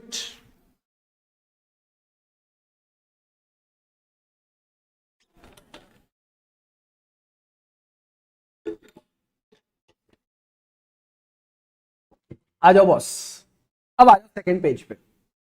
तो सेकंड पेज पे हमारे टॉपिक छूट गया था, ये हमने ऑलरेडी कवर कर लिया है। मैं आपको ऑलरेडी बता चुका हूं कि इंडिपेंडेंस ऑफ माइंड रखनी है, इंडिपेंडेंस ऑफ अपीयरेंस। हाँ क्विज होगा, क्विज होगा, क्विज होगा, टेंशन मत लो, अभी क्विज लेते हैं आपकी। इंडिपेंडेंस ऑफ माइंड भी रखनी है, इंडिपेंडेंस ऑफ अपीयरेंस भी रखनी है, प्लस एथिकल रिक्वायरमेंट से कंप्लाई करना है। सर ये एथिकल रिक्वायरमेंट वही है जो हमने पढ़ी थी कोई प्रोफेशनल में। कोई प्रोफेशनल है जब वो आता है, सर कोई प्रोफेशनल का क्या मतलब है? यार मैं बोल बोल के थक गया, तुम सुन सुन के थक गए, बट तुम्हारे मुंह पे नहीं आया अभी तक। बोलो जल्दी से। Confidentiality, objectivity, integrity, professional competence and due care and professional behaviour, ये आपके 5 स्तंभ हैं जो आपको बनाते hero as a good good good good good independent auditor. Independence enhances the auditor to act with integrity, be objective and maintain an attitude of professional skepticism। ये हम already पढ़ चुके हैं। अब आते हैं सर सवाल। आप बताओ बिना सवाल देखे, इधर इधर इधर। प्रोफेशनल स्केप्टिसिज्म कहां मेंटेन करना है? ऑडिट को प्लान करते वक्त, ऑडिट को एग्जीक्यूट करते वक्त, या ऑडिट रिपोर्ट इशू करते वक्त, या फिर हर स्टेज पे। 4 ऑप्शन है। क्विज शुरू हो रही है सारे बच्चे। सवाल आपकी स्क्रीन पे ये रहा, जो प्रोफेशनल स्केप्टिसिज्म का एटीट्यूड ऑडिटर को मेंटेन करना है, ये कौन से लेवल पे मेंटेन करना है? प्लानिंग स्टेज पे, एग्जीक्यूशन स्टेज पे, या फिर रिपोर्टिंग स्टेज पे? जल्दी से बताओ कौन से स्टेज पे आप ये एटीट्यूड मेंटेन करके चलेंगे? राधिका ने कहा सर सर सर सावधानी हटी दुर्घटना घटी। तो आपको हमेशा सावधान रहना पड़ेगा, हर स्टेज ऑफ ऑडिट पे प्रोफेशनल स्केप्टिसिज्म मेंटेन करना पड़ेगा। एंड यही बात आपकी यहां पे लिखी है, ध्यान से देखो। कह रहे H is an audit team member. अच्छा बड़ा आया। ही was of the opinion that professional skepticism is required only at the planning stage। इसने ऑडिट की क्लास ही तमीज से नहीं करी, ठीक है। Because situations and circumstances of unusual nature exist at the beginning। अच्छा तुम क्या अंतर्यामी हो कि बिगनिंग पे होंगे? कभी भी हो सकते हैं। It is only required at the planning stage। इस पे एक्सप्लेन करो तो भाई साहब आप बोलोगे नहीं, ये जो सर्कमस्टेंसेज है ये इंटायर प्रोसेस ऑफ ऑडिट में हो सकते हैं, तो सिर्फ प्लानिंग स्टेज पे नहीं, आपने एवरी स्टेज ऑफ ऑडिटिंग पे प्रोफेशनल स्केप्टिसिज्म मेंटेन करना है। Professional judgement we are done, sufficient and appropriate audit evidence we are done. Sir scope of audit क्या है? स्कोप ऑफ ऑडिट आओ एक बार इसको भी रीड कर लेते हैं। ब्रैकेट में लिख देना रीड, ताकि अगली बार भी जब आप उठाओ तो आप भी इसको सिर्फ रीड की नजरिए से देखो। क्या कह रहा है? Auditor's opinion on the financial statements deal whether the financial statements are prepared in all material respects as per the FRF। वही लाइन जो हम ऑलरेडी पढ़ चुके हैं। ठीक है सर, मेरा अरे सबका सही था, सबका सही था बाबा, सबका सही था। Such an opinion is common to all the audits of financial statements। ठीक है, auditors opinion does not assure about the future viability of the entity। क्या आप ये बताते हो क्या कि ये एंटिटी हमेशा अच्छे से काम करती रहेगी? नहीं। क्या आप ये बताते हो एंटिटी ने एफिशिएंसी से काम किया, इफेक्टिवनेस से काम किया? नहीं। आप तो बस ये बताते हो कि जो फाइनेंशियल स्टेटमेंट्स हैं ये ठीक से बने हैं कि नहीं। हमने कभी बोला ही नहीं ना कि हम एफिशिएंसी और इफेक्टिवनेस की बात करेंगे, या हम अनुमान लगाएंगे कि एंटिटी जो है ये हमेशा चलती रहेगी एकदम बढ़िया तरीके से। ऐसी तो बात हमने कभी की ही नहीं। तो ये सारी बातें नहीं बोलोगे कि entity will have a future viability. Future viability मतलब it will be going on for ever. नहीं, आप ये सारी बातें नहीं लिखेंगे। आप बस इतना बोलेंगे कि हमारे financial statement in all material respects as per the FRF बने। इसके अलावा एक लाइन ज्यादा नहीं। एंड लास्ट पॉइंट क्या कह रहा है? In some cases however applicable laws and regulation may require the auditor to provide opinions on other specific matters such as effectiveness of internal control। बिल्कुल, इसी को हम आईसीएफआर की रिपोर्टिंग कहते हैं। इसी को हम आईसीएफआर की रिपोर्टिंग कहते हैं। इंटरनल कंट्रोल जो एंटिटी के प्रोसेसेस हैं रिगार्डिंग द फाइनेंशियल रिपोर्टिंग। जो एंटिटी फाइनेंशियल स्टेटमेंट्स बना रही है उन्हीं फाइनेंशियल रिपोर्टिंग और फाइनेंशियल स्टेटमेंट्स के लिए जो उन्होंने प्रोसेसेस लगा रखे हैं, हम उनको चेक करते हैं कि वो प्रोसेसेस ठीक है कि नहीं। और the consistency of a separate management report with the financial statement. तो मैनेजमेंट रिपोर्ट वगैरह वाली बात छोड़ दो, बस आप इतना याद रखो कि अगर लॉ और रेगुलेशन कहेगा तो हमको एडिशनल रिपोर्ट्स भी इशू करनी पड़ सकती है। तो स्कोप ऑफ ऑडिट क्या है? आपकी ऑडिट रिपोर्ट। तो जो रिपोर्ट देनी है वो आपने इस चीज को लेके देनी है। इधर देखो, ज्यादा बातें मत सोचो, इधर देखो, इधर देखो। जो आपने रिपोर्ट देनी है वो इस चीज को लेके देने की financial statements have been prepared as per FRF. ये तो बेसिक रिपोर्ट हो गई। अगर जरूरत पड़ी लॉ और रेगुलेशन के कहने पे आपको एक्स्ट्रा रिपोर्टिंग करनी पड़ सकती है। क्या इतनी सी बात क्लियर है? बस इतनी सी बात यहां लिखी और कुछ भी नहीं है। ठीक है सर। लास्ट पॉइंट कहता है SAs include the requirement and guidance in relation to such matters to the extent they are relevant to forming the opinion on financial statement. Auditor would be required to undertake further work if the auditor had additional responsibility to provide the opinion। तो कह रहा है जैसा essays कहेंगे वैसा का वैसा हम करके चलेंगे। इतनी सी बात ध्यान में। अब हमारे पास एक ही टॉपिक बच गया, दैट इज द प्रीमाइस, जो आज का लास्ट टॉपिक मैं करा लूं आपको। इसके बाद हम एक बार पूरा रिवाइज कर लेंगे। फिर हम पूरा का पूरा रिवाइज कर लेंगे एंड मोटा माटी हमारा ऐसे 200 कंप्लीट हो जाएगा। Before we start with the premise topic, I would request everyone to close their eyes. अपनी आंखें बंद कर लो। मैं आपको कोई सरप्राइज नहीं देने वाला, ठीक है? Just close your eyes. Eyes close करने से पहले एक बार चैट बॉक्स में लिख देना eyes close, so that I get to no.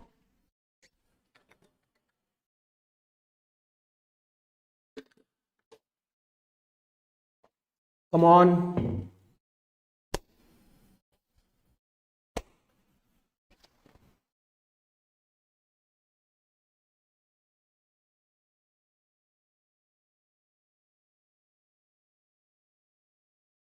Very good, बहुत बढ़िया, बहुत बढ़िया, बहुत बढ़िया। सारे बच्चे करो भाई, ठीक है? सबको करना है ये चीज।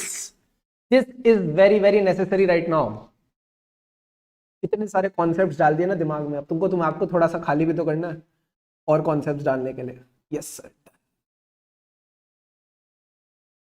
Just keep them closed. बंद रखो आंखों को।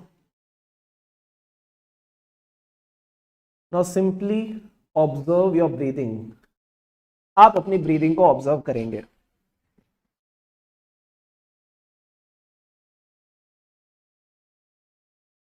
Keep your eyes closed, smile on your face, back straight, and just observe your breathing.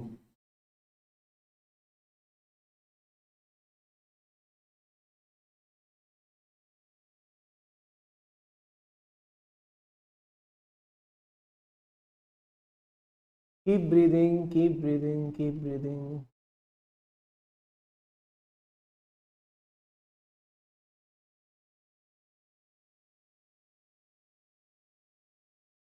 Simply observe the sounds that are reaching your ears. It can be the sound of the fan, sound of the AC, any type of sound that you are listening right now. Just observe that sound.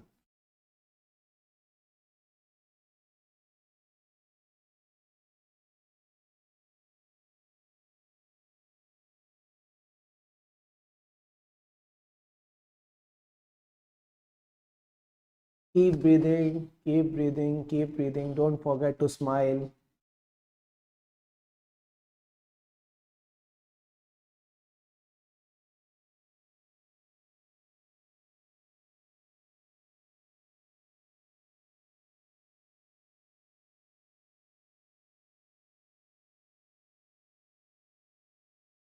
Now we will take 3 deep breaths. Okay? On my count, breathe in, 2, 3, hold, hold, hold.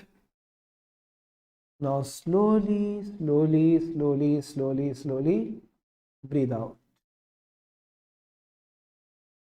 Again, take a deep breath in, 2, 3, hold, hold, hold. Now slowly, slowly, slowly, slowly breathe out. One more time with a smile on your face.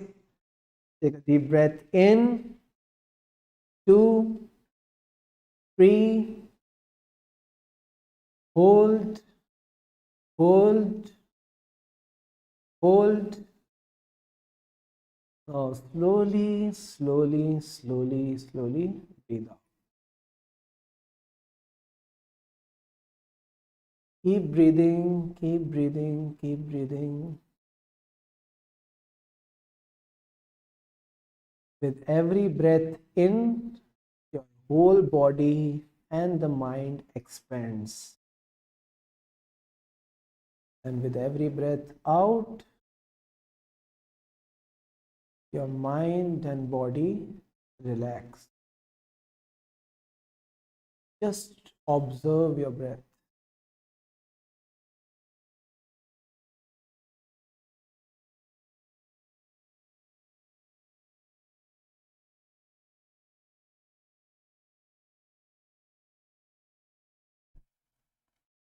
Bring back your attention to the place where you are sitting right now, the chair, the sofa, anywhere you are sitting. Just bring back your attention to that place. Become aware about your surroundings, the walls around you, the ceiling above you, the floor below you. Just come back in the moment.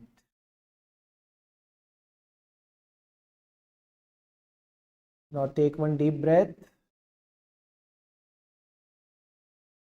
and slowly, slowly, slowly, slowly breathe out.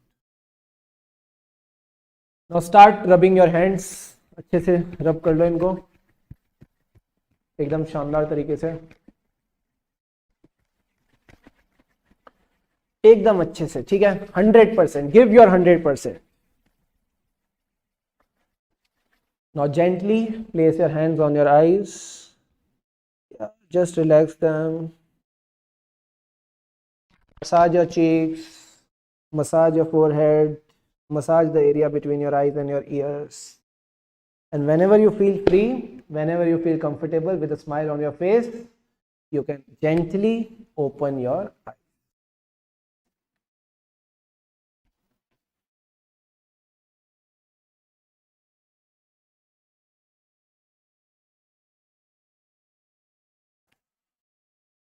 Just relax.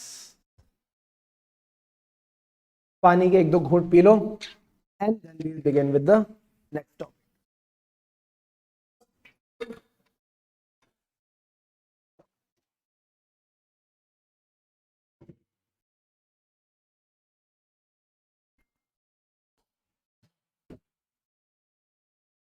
आ जाओ जी, आ जाओ सारे बच्चे, आ जाओ।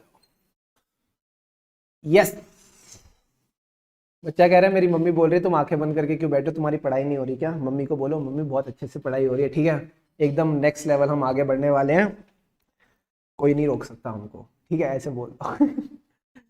बोलो relax कर रहे हैं यार, रिलैक्स भी करना इंपॉर्टेंट है, पढ़ते ही रहेंगे क्या पूरे time? Right, all good, everyone back. जल्दी से पानी के एक दो घूंट पी लो तो तुमको ना क्या होगा, एकदम फ्रेशनेस आ जाएगी, जितनी भी तुम्हारी टेंशन है वो सारी उतर जाएगी और तुम इस टॉपिक को एकदम शानदार तरीके से पढ़ने वाले हो, क्योंकि ये टॉपिक तुमको आगे भी काम आएगा। Now let's start with it, जोरदार रिलैक्सिंग थेरापॉटिक, पता नहीं क्या नेक्स्ट लेवल वर्ड्स वर्ड्स लेके आते हो तुम, आ जाओ। अब सर हम टॉपिक के साथ स्टार्ट कर रहे हैं, that is the premise. Premise का क्या मतलब है सर? प्रीमाइस का मतलब होता है किस नींव पे, किस बेसिस पे हम ऑडिट करते हैं, किस बेसिस पे करते हैं? फाइनेंशियल स्टेटमेंट के बेसिस पे करते हैं ना। जब तक फाइनेंशियल स्टेटमेंट बनेंगे नहीं हम ऑडिट करेंगे किसका? ठीक है, जब तक पिक्चर बनेगी नहीं हम देखेंगे क्या? तो ऐसे ही है, जब तक फाइनेंशियल स्टेटमेंट बनेंगे नहीं तो हम ऑडिट किसका करेंगे? तो फाइनेंशियल स्टेटमेंट बनाने की रिस्पॉन्सिबिलिटी किसको दी? मैनेजमेंट को। हमने मैनेजमेंट को रिस्पॉन्सिबिलिटी दी, ए मैनेजमेंट एकदम प्यारे प्यारे राज दुलारे फाइनेंशियल स्टेटमेंट ले आओ जिसमें मटेरियल मिसस्टेटमेंट ना हो। तो हम गए मैनेजमेंट के पास, हम गए तुम गए मैनेजमेंट के पास। हमने मैनेजमेंट को बोला कि हमको चाहिए फाइनेंशियल स्टेटमेंट्स। कैसे financial statement? Which are free from material misstatement. अब मैनेजमेंट पड़ गया दुविधा में कि ये जो फाइनेंशियल स्टेटमेंट है ये मैं फ्री फ्रॉम मटेरियल मिसस्टेटमेंट कैसे बनाऊं? मैं फाइनेंशियल स्टेटमेंट तो बना दूंगा बट कहीं ना कहीं इसमें इनहेरेंट रिस्क तो रहेगी ही रहेगी। तो अब मैनेजमेंट को अगर फाइनेंशियल स्टेटमेंट बनाने हैं फ्री फ्रॉम मटेरियल मिसस्टेटमेंट तो उसके ऊपर एक एडिशनल रिस्पॉन्सिबिलिटी और आ गई। सर ये एडिशनल रिस्पॉन्सिबिलिटी किसकी आ गई? To make the financial statement free from material misstatement, to reduce the inherent risk, management को लगाने पड़ेंगे इंटरनल कंट्रोल्स। क्या ये बात आपको चमकी या नहीं चमकी? इंटरनल कंट्रोल्स लगाने पड़ेंगे। So they need to DIM the internal controls. Sir DIM का क्या मतलब है? डिजाइन। सबसे पहले तो डिजाइन करेंगे ना प्रोसेसेस, क्या क्या प्रोसेसेस होने चाहिए फाइनेंशियल स्टेटमेंट को बनाने के लिए। और सिर्फ डिजाइन करना तो काफी नहीं है, इंप्लीमेंट भी करना पड़ेगा। Right sir. एंड देन एक बार डिजाइन कर दिया, इंप्लीमेंट कर दिया, आपको बस अब उसको मेंटेन करके चलना। All you need to do is just maintain that internal control. These are the three things that you need to do. So design, implementation and maintenance of internal control to make sure that the financial statements are free from material misstatement. क्या ये दो basic responsibility ठीक है? हाँ sir. तो इन्होंने कहा premise भी यही है, प्रीमाइस भी यही है कि मैनेजमेंट ठीक से फाइनेंशियल स्टेटमेंट बनाए। These financial statements should be free from material misstatement, यानी they should be as per the FRF, जो हमारा एप्लीकेबल FRF है, जो हमारा एप्लीकेबल FRF है वैसे बने। कैसे बनेंगे एज पर एप्लीकेबल FRF? कैसे बनेंगे फ्री फ्रॉम मटेरियल मिसस्टेटमेंट? जब मैनेजमेंट डिम करेगा इंटरनल कंट्रोल। बोलो मेरे साथ, कैसे बनेंगे financial statements free from material misstatement? When the management will dim the internal control. Sir DIM का क्या मतलब है? डिजाइन करेगा, पूरा प्रोसेस को डिजाइन कर लिया, फिर उसको इंप्लीमेंट किया, अब बस उसको मेंटेन करके चलना है। Design, implement and maintain the internal control. जब इसका ये काम पूरा हो गया अब ऑडिटर आएगा, और ऑडिटर को बस क्या चाहिए? सर शक्ति कपूर। क्या बात कर रहे हो sir?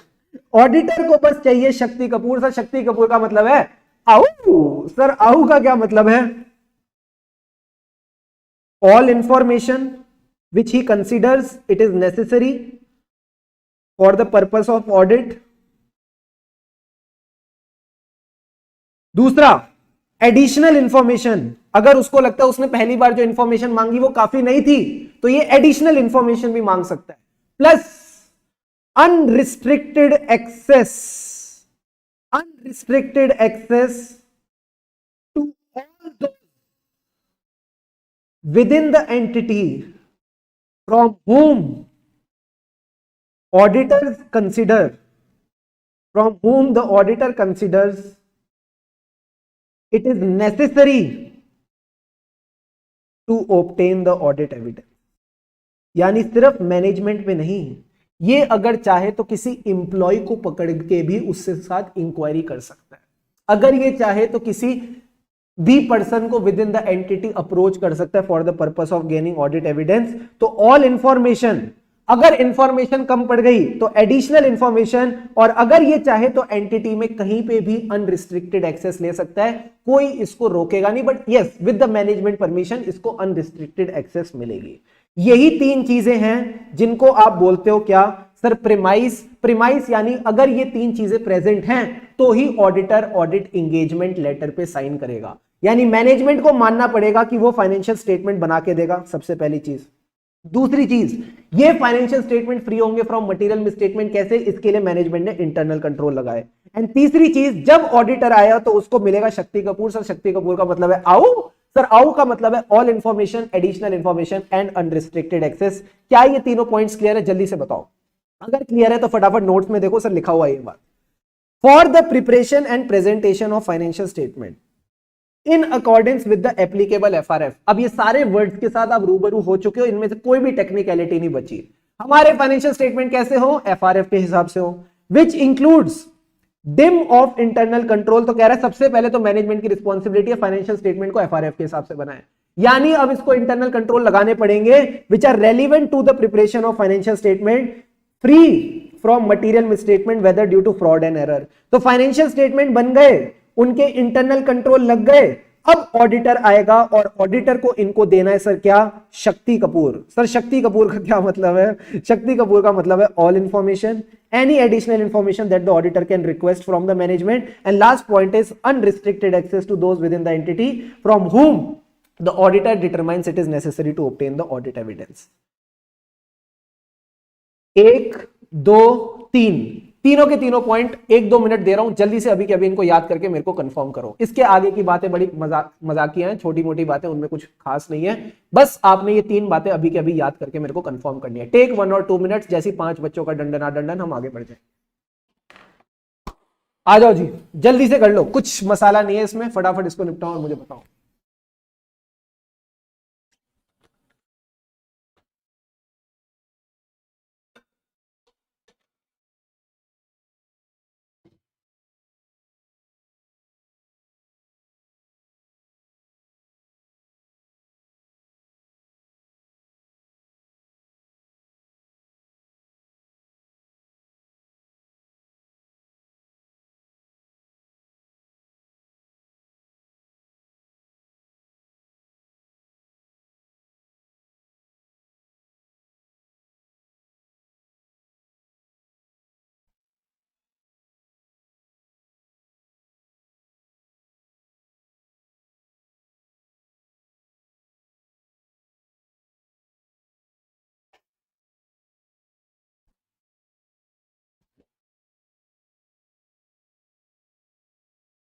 Very good, very good, very good, very good, very good.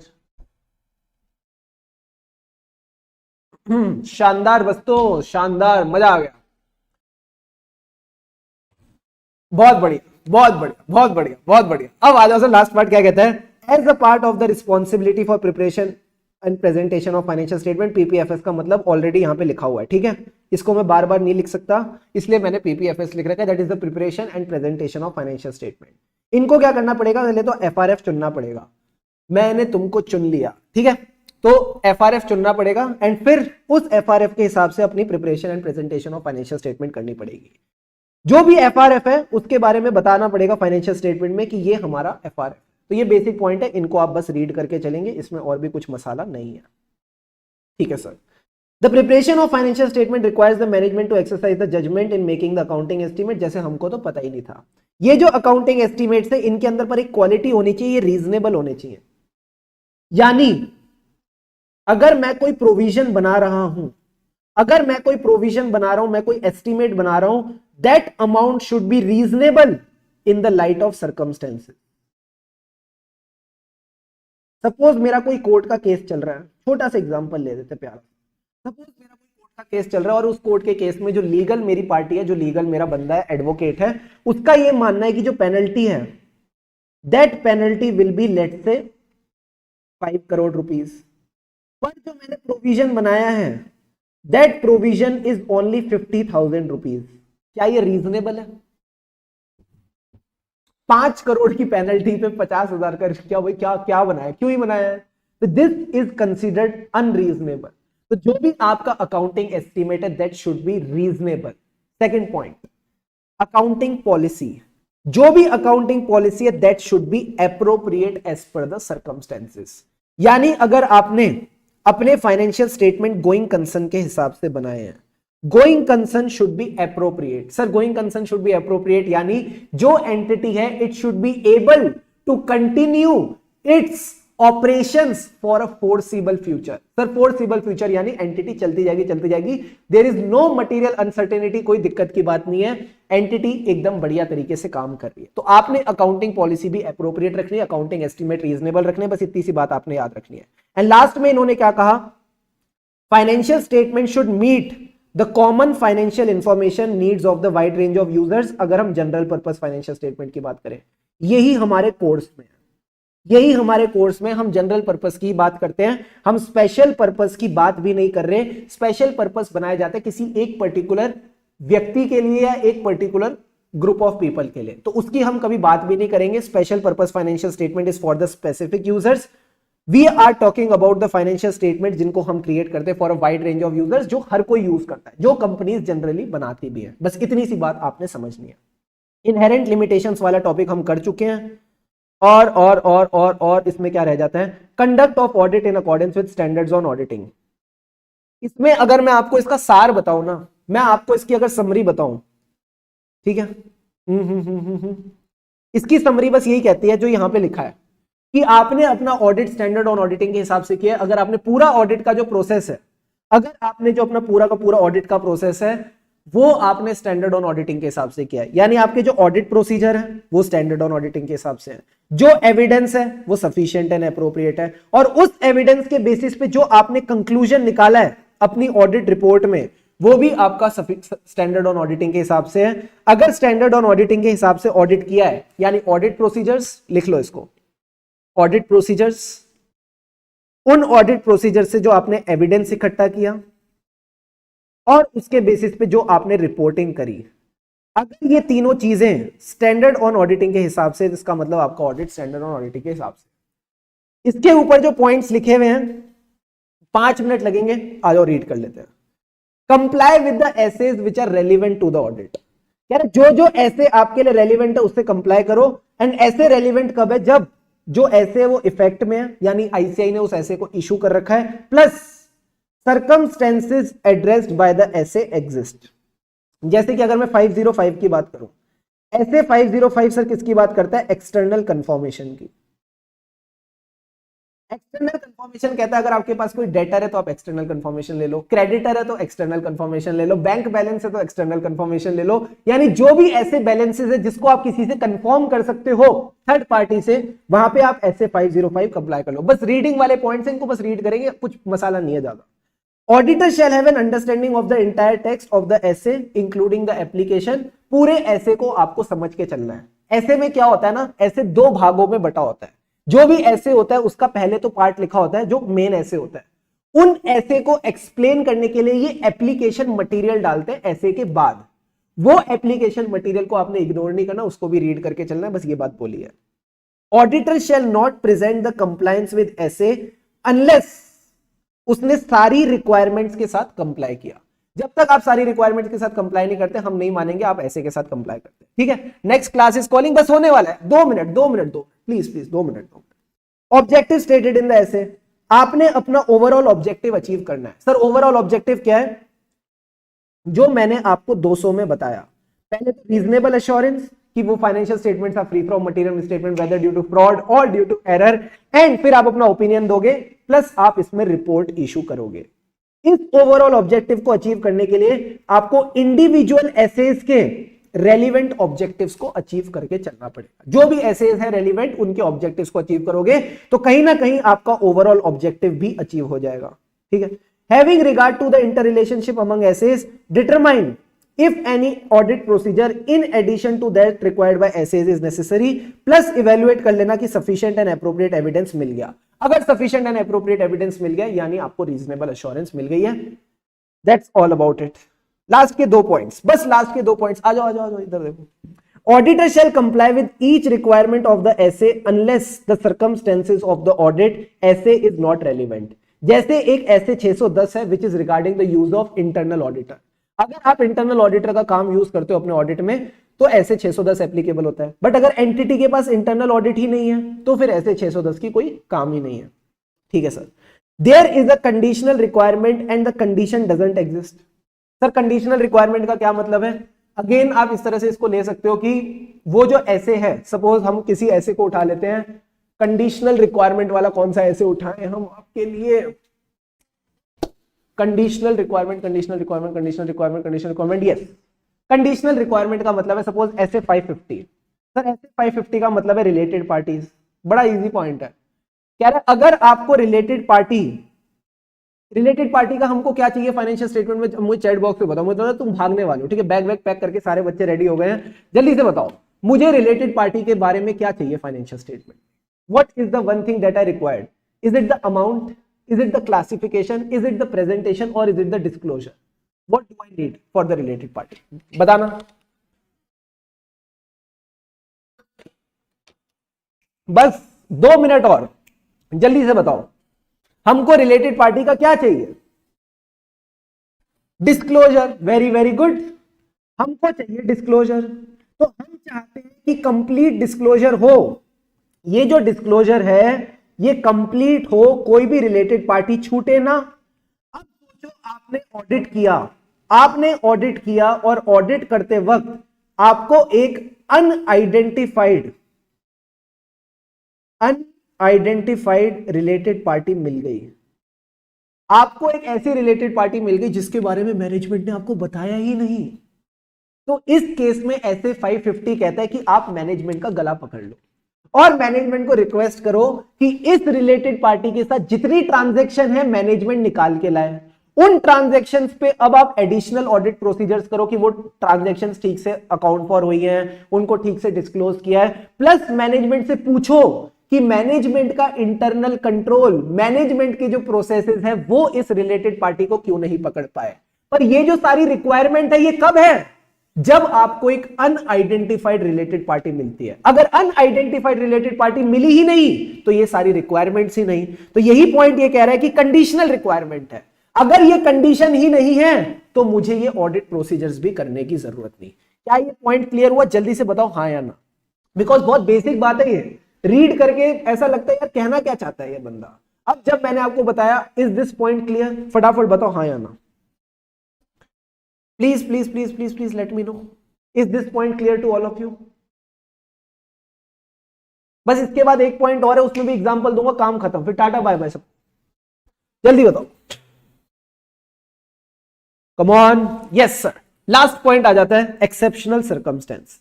कह रहे एक्सेप्शनल सर्कमस्टेंस में auditor can depart from the relevant requirement in SA, but याद रखना ऑडिटर को ऑल्टरनेट ऑडिट प्रोसीजर्स तो करने ही पड़ेंगे। बस ये वाला पॉइंट उठा रहे हैं, फिर उसके बाद डन। सर ये वाला पॉइंट आपको सिंपल सी बात ये कहेगा कि एक ऐसे होता है जिसका नाम है 501। अभी इन सबको ना याद मत करने बैठ जाना, इन सब ऐसे इसके बारे में डिटेल में डिस्कशन होगी, सब याद करवा दूंगा मैं आपको। अभी बस समझने के लिए समझो, इसमें हम टेस्ट करते हैं इन्वेंट्री। इन्वेंट्री की क्या करते हैं सर? इन्वेंट्री की फिजिकल वेरिफिकेशन होती है। बट फिजिकल वेरिफिकेशन करते वक्त हमको क्या पता चला कि कोरोना आ गया। सर कोरोना की वजह से क्या हुआ? लॉकडाउन लग गया। अब जब लॉकडाउन लग गया तो फिजिकल वेरिफिकेशन तो पॉसिबल ही नहीं है। इस केस में तो फिजिकल वेरिफिकेशन पॉसिबल ही नहीं है, तो क्या करेंगे आप? इस केस में ऑल्टरनेट ऑडिट प्रोसीजर्स करोगे। अब आप इस केस में ऑल्टरनेट ऑडिट प्रोसीजर करोगे, AAP, that is alternate audit procedure. अब आपको क्या चेक करना है कि मैनेजमेंट के पास इन्वेंट्री है कि नहीं। तो इन्वेंट्री चेक करने के लिए आप क्या चेक करोगे? प्रायर परचेजेस, कि भाई खरीदी होगी ना तो इसके इनवॉइसेस चेक कर लो। और 31 मार्च को अगर आप इसका बैलेंस चेक करना चाहते हो तो 31 मार्च से पहले खरीदी तो प्रायर परचेजेस। और सेल्स क्या देखेंगे? प्रायर या सब्सीक्वेंट? सोच के बताना, सेल्स के आगे क्या लिखूं, प्रायर या सब्सीक्वेंट? बताओ बताओ बताओ बताओ, लास्ट पॉइंट है ना, जल्दी से बताओ ना। ये ऑल्टरनेट ऑडिट प्रोसीजर का गेम हो जाएगा, जल्दी से बोलो। अगर मेरे को inventory as on 31 March 2023 check करनी है तो मैंने प्रायर परचेजेस तो देख ली कि हाँ पहले खरीदी, बेचने के केस में क्या चेक करूं, पहले बिक गई या बाद में बिकी? बताओ बताओ बताओ बताओ, बोलो रे बोलो प्यारे बच्चों। सबने बिल्कुल सही कहा sir. Sir sir subsequent sales देखेंगे तभी हमको एज ऑन 31 मार्च 2023 कितनी इन्वेंट्री है हमको पता चल जाएगी। क्या ये बड़ी सिंपल बात है? हाँ ये बड़ी सिंपल बात है। So this is all about it. आज के लिए इतना ही है। अगर मैं आपको बोलूं हमने आज क्या क्या टॉपिक पढ़े, यही टॉपिक आपने आज घर पे रिवाइज करने हैं। यही टॉपिक का क्या मतलब है, what do you mean by यही टॉपिक? पेज नंबर 1 से लेके पेज नंबर 6 और जो कल हमने इंडिपेंडेंस की बातें पढ़ी वो सब आप रिवाइज करना। कुछ ज्यादा पढ़ा नहीं है। प्रोफेशनल स्केप्टिसिज्म पढ़ा। प्रोफेशनल स्केप्टिसिज्म क्या है sir? It is an attitude जिसमें 3 खूबियां हैं। जो बच्चा भी जाना चाहता है ना वो जा सकता है। आप बाद में रिवीजन जरूर देख लेना जो आखिरी के 10 मिनट है, ठीक है? फिर से सुनना मेरी बात। प्रोफेशनल स्केप्टिसिज्म में क्या पढ़ा? इधर देखो इधर देखो इधर देखो। Professional scepticism is an attitude जिसमें आंटी जो थी, उन आंटी को क्या था सर? उन आंटी के साथ थे वो अलर्ट थी, उनका क्वेश्चन आया माइंड में, प्लस उन्होंने क्रिटिकल असेसमेंट किया ऑफ द ऑडिट एविडेंस। जो प्रोफेशनल स्केप्टिसिज्म था इसमें आपने क्या करना है सर? आपने अलर्ट रहना है। Contradicting audit evidence which brings into question the reliability of the documents, इसका मतलब फ्रॉड है। अब आपको एडिशनल ऑडिट प्रोसीजर करके चलने पड़ेंगे। It will reduce the risk of heart attack, that is the risk of उई। सर उई का क्या मतलब है? Overlooking, over generalizing and inappropriate assumptions while designing the nature, timing and extent of audit procedure। फिर हम गए प्रोफेशनल जजमेंट में। प्रोफेशनल जजमेंट का मतलब है एप्लीकेशन। जब आप अप्लाई करते हो अपनी नॉलेज को, अपनी ट्रेनिंग को और अपने एक्सपीरियंस को in the art of decision making in audit, उसको हम प्रोफेशनल जजमेंट कहते हैं। ये सारे लेवल पे यूज होता है, मटीरियलिटी एंड ऑडिट रिस्क। दूसरा nature, timing and extent of audit procedure. तीसरा ऑडिट एविडेंस की सफिशिएंसी एंड एप्रोप्रिएटनेस इवैल्यूएट करते वक्त। चौथा कंक्लूजन। एंड पांचवा पॉइंट क्या था सर? पांचवा पॉइंट है मैनेजमेंट की जजमेंट। मैनेजमेंट की जजमेंट के लिए भी आपकी प्रोफेशनल जजमेंट लगेगी। फिर हम कहां गए सर? उसके बाद अभी हमने लास्ट टॉपिक जो डिस्कस किए उनमें हमने बेसिक बेसिक बातें करी और एक इंपॉर्टेंट टॉपिक पढ़ा जिसका नाम था प्रीमाइस। प्रीमाइस यानी किस बुनियाद पे हमारा ऑडिट होगा। तो मैनेजमेंट जब फाइनेंशियल स्टेटमेंट बना के देगी तभी हम ऑडिट कर पाएंगे। तो मैनेजमेंट की रिस्पॉन्सिबिलिटी क्या है? पहले तो फाइनेंशियल स्टेटमेंट बनाना। कैसे? As per the applicable FRF. दूसरी, मैनेजमेंट को हमने रिस्पॉन्सिबिलिटी दी कि ये financial statement free from material misstatement होने चाहिए। इसके लिए इसने क्या किया? DIM of IC. Sir DIM of IC यानी design, implementation and maintenance of internal control. And last point ये था to provide the auditor with Shakti Kapoor, that is all information, additional information and unrestricted access. That's all that we learn today. इन्हीं चीजों को बस आपने याद रख के चलना है। एंड जो पूरी की पूरी हमने डिस्कशन करी, जस्ट रीड दैट, उसको बस अच्छे से रीड कर लो। समझ आपको सारी बातें आ गई हैं। एंड जिन बातों को आपने अच्छे से समझ लिया वो आप कभी भूलोगे भी नहीं। So that's all for today. आज के लिए इतना काफी। आपके बेसिक्स ऑफ ऑडिटिंग हमने शानदार तरीके से सारे रेडी कर लिए। बच्चा कह रहा था सर क्विज खिलाओ। चलो, जो जो बच्चा क्विज खेलना चाहता है, छोटी छोटी क्विज खेल रहे हैं। छोटी सी क्विज है, 4 सवाल 4 जवाब, जल्दी से बताओ। पहला सवाल, सफिशिएंट एंड एप्रोप्रिएट एविडेंस मिल चुका है, प्लस मटीरियल मिसस्टेटमेंट भी है, प्लस इंपैक्ट जो है वो परवेसिव नहीं है। कौन सा ओपिनियन दोगे? पहले का 1 2 3 करके सारे जवाब बताना, ठीक है? 2, सफिशिएंट एंड एप्रोप्रिएट एविडेंस नहीं है, प्लस हमको लगता है वहां पे मटेरियल मिसस्टेटमेंट है, प्लस हमको लगता है इसका इंपैक्ट भी परवेसिव नहीं है। बताओ क्या आएगा? Third, sufficient and appropriate evidence नहीं है, मटेरियल मिसस्टेटमेंट हमको लगता है, फिर हमको लगता है कि इसका इंपैक्ट भी परवेसिव है, तो क्या आएगा? And last point is sufficient and appropriate evidence है, मटेरियल मिसस्टेटमेंट है, इंपैक्ट इसका परवेसिव है। जल्दी से बताओ क्या ओपिनियंस आएंगे। सबसे पहला आंसर है qualified opinion. Very very good, very very good. Second का आंसर क्या है? भाई साहब पहले का आपने अनमॉडिफाइड कैसे दे दिया? ओ भाई, ओ इधर, ओ गुरु क्या कर रहे हो मेरे दोस्त? अनमॉडिफाइड कैसे दे दिया पहले का? भाई मेरे भाई अलादीन, यहां पे आपका इंपैक्ट परवेसिव नहीं है तो क्वालिफाइड आएगा ना, और मटेरियल मिसस्टेटमेंट है, कैसे अनमॉडिफाइड दे रहे हो? सेकंड का आंसर मैं बताता हूं किस किसने सही दिया है। सेकंड का आंसर अतुल ने ठीक दिया, और आदित्य ने बिल्कुल सही दिया। सेकंड का आंसर बताना जरा, मेरे को लग रहा है सेकंड में बच्चों ने करी है गड़बड़। जिसने गड़बड़ करी है मैं सबका गला पकड़ूंगा। रीमा कह रही है अनमॉडिफाइड। रीमा कैसे कैसे रीमा जी अनमॉडिफाइड कैसे दे दोगे जब मटेरियल मिसस्टेटमेंट है? कैसे कैसे कैसे? चल भाई साहब, सफिशिएंट एंड एप्रोप्रिएट एविडेंस नहीं है हमारे पास, तो एडवर्ड्स तो आ ही नहीं सकता। बोलो बोलो बोलो बोलो बोलो बोलो बोलो रे बोलो प्यारे बच्चों। सेकंड का कह रहे डिस्क्लेम कर दो। वेरी वेरी गुड, सेकंड का डिस्क्लेम कर दो। कौन कौन बच्चा कह रहे सेकंड का डिस्क्लेम कर दो? सारे सामने हो। कौन कौन बच्चा कह रहे सेकंड का डिस्क्लेम होना चाहिए? जल्दी से आओ, सारे आ यहां पे आओ सारे के सारे। किस किस को लगता है सेकंड का डिस्क्लेमर होना चाहिए? एक एलिमेंट ऑफ फाइनेंशियल स्टेटमेंट का तुमको एविडेंस नहीं मिला, तुम ओपिनियन देने से मना कर दो? तुमको सिर्फ एक छोटे सा लोन था, माना लोन मटेरियल था, बट परवेसिव तो नहीं है, परवेसिव तो नहीं है, तो तुम क्या बोलोगे? मैं ओपिनियन ही नहीं दूंगा? बोलो बोलो भाई साहब, आप ओपिनियन कैसे नहीं दोगे? आपको ओपिनियन देना पड़ेगा। इस केस में आप क्वालिफाइड ओपिनियन देके चलेंगे, इस केस में आप क्वालिफाइड ओपिनियन देके चलेंगे। जब ऑडिट एविडेंस नहीं, ऑप्शन ही दो बचते हैं, क्वालिफाइड और डिस्क्लेमर। डिस्क्लेमर का मतलब है मैं ओपिनियन ही नहीं दूंगा। सर मेरा मैसेज दिख रहा है, हाँ हाँ तुम्हारा मैसेज दिख रहा है, तो तुम इस केस में क्वालिफाइड ओपिनियन ही तो दोगे मेरे दोस्त। और क्या ऑप्शन है? Third case, sufficient and appropriate evidence नहीं है, मटेरियल मिसस्टेटमेंट है, इंपैक्ट इज परवेसिव, यानी पूरे फाइनेंशियल स्टेटमेंट का एविडेंस ही नहीं मिला एक तरह से, तो इस केस में आप बोलोगे मैं अपना ओपिनियन नहीं दे रहा, then you will disclaim your opinion. And last point का सबने बिल्कुल सही जवाब दिया, जयेश भाई, मेघा, सबने एकदम सही जवाब दिया, एडवर्स ओपिनियन। अब बताओ किसी बच्चे को चारों में से किसी भी चीज में डाउट है तो अब मैं आपका डाउट लेने के लिए बैठा हूं। Class is officially over. कोई भी डाउट है तो आप फटाफट मेरे से पूछ सकते हो, जल्दी से बताओ।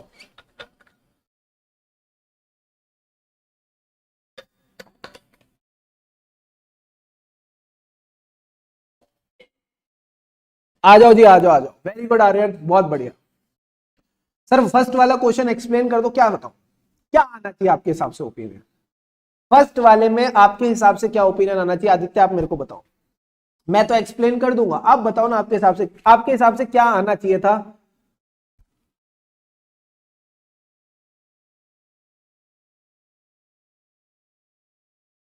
जो बच्चे को फर्स्ट में डाउट है, आप बताओ आपके हिसाब से क्या आना चाहिए? सफिशिएंट एंड एप्रोप्रिएट एविडेंस है हमारे पास, और हमको पता है फाइनेंशियल स्टेटमेंट में मटेरियल मिसस्टेटमेंट है, तो हम क्या अनमॉडिफाइड ओपिनियन दे दें? बोल देगा कि फाइनेंशियल स्टेटमेंट एफआरएफ के हिसाब से बने? नहीं बने हैं ना, तो कुछ तो ओपिनियन मॉडिफाई करना पड़ेगा। जल्दी से बताओ बताओ बताओ बताओ बताओ। Got it? क्यों क्वालिफाइड आया? एडवर्स तब आता है जब इंपैक्ट परवेसिव होता है, तभी मैं बोलता हूं बड़ी खराब चीज है, एडवर्स चीज है। But qualified is impact is not pervasive. हाँ सर, परवेसिव का मीनिंग एक बार फिर से एक्सप्लेन कर दो। परवेसिव का मतलब है, just for your sake of simplicity, पूरे के पूरे फाइनेंशियल स्टेटमेंट की बैंड बजी पड़ी। Just for your sake of simplicity मैं आपको बता रहा हूं, क्योंकि ना आपको मैंने टेक्निकल वर्ड यूज करे, मैंने आपको बोला more than one account balance, more than one class of transaction, एक से ज्यादा बैलेंस शीट का आइटम, एक से ज्यादा पीएनएल का आइटम, तो इंपैक्ट परवेसिव होता है, ठीक है? या फिर एक आइटम है, उसकी कह सकते हो कॉम्पोजिशन बहुत ज्यादा है, जैसे मैंने आपको बताया था 80% वाला, याद है? तब आप सबने बोला था कि हाँ 80% है तो इंपैक्ट परवेसिव है। जरूरी नहीं है कि एक से ज्यादा आइटम हो, सिंगल आइटम भी परवेसिव इंपैक्ट डाल सकता है। परवेसिव का मतलब है पूरे के पूरे फाइनेंशियल स्टेटमेंट्स को ये चीज अफेक्ट कर रही है एक तरह से। तो अगर पूरे फाइनेंशियल स्टेटमेंट को ये चीज अफेक्ट कर रही है, तो दो ही ओपिनियन है, या तो एडवर्स या आप ओपिनियन ही नहीं दोगे। अगर एविडेंस मिल गया तो एडवर्स ओपिनियन दो कि बोलो पूरे फाइनेंशियल स्टेटमेंट खराब है, और अगर एविडेंस ही नहीं तो ओपिनियन ही नहीं। अगर एविडेंस नहीं तो ओपिनियन ही नहीं, तो फिर आप डिस्क्लेम करके चलेंगे। Sir to give qualified opinion don't we need sufficient and appropriate evidence? मजा आ गया। ये देखो क्यों लिखवाई हिंदी, क्या शौक आ रहा था शुभम केसवानी सर को। फर्क नहीं पड़ता, फर्क नहीं पड़ता गुरु कि एविडेंस है या नहीं, अगर मटेरियल मिसस्टेटमेंट है, दूसरा परवेसिव इंपैक्ट नहीं है, आप क्वालिफाइड ओपिनियन देंगे। सब लिखवा दिया तुमको, सब कुछ लिखवा दिया। Got it? और बताओ, बैठे हैं यहीं बैठे हैं रात तक, ठीक है, रात तक यहीं बैठे हैं आपके साथ। और बताओ, एनी अदर डाउट? कुछ और जानना चाहेंगे, कुछ और पूछना चाहेंगे आप? अब क्लियर है sir, awesome awesome awesome awesome awesome awesome. जल्दबाजी में गलत हो गया, कोई बात नहीं यार, ठीक है, यहां क्लास में जितनी गलतियां करनी है कर लो, हम गलतियां सुधारने के लिए ही बैठे हैं, कोई टेंशन की बात नहीं है। Any other doubt? किसी को भी हल्का सा भी कोई डाउट है किसी चीज में, आप अभी मेरे से पूछो, I am here to resolve it out for you. But हाँ, सेटिस्फेक्शन होनी चाहिए कि भाई हाँ आई चीजें समझ।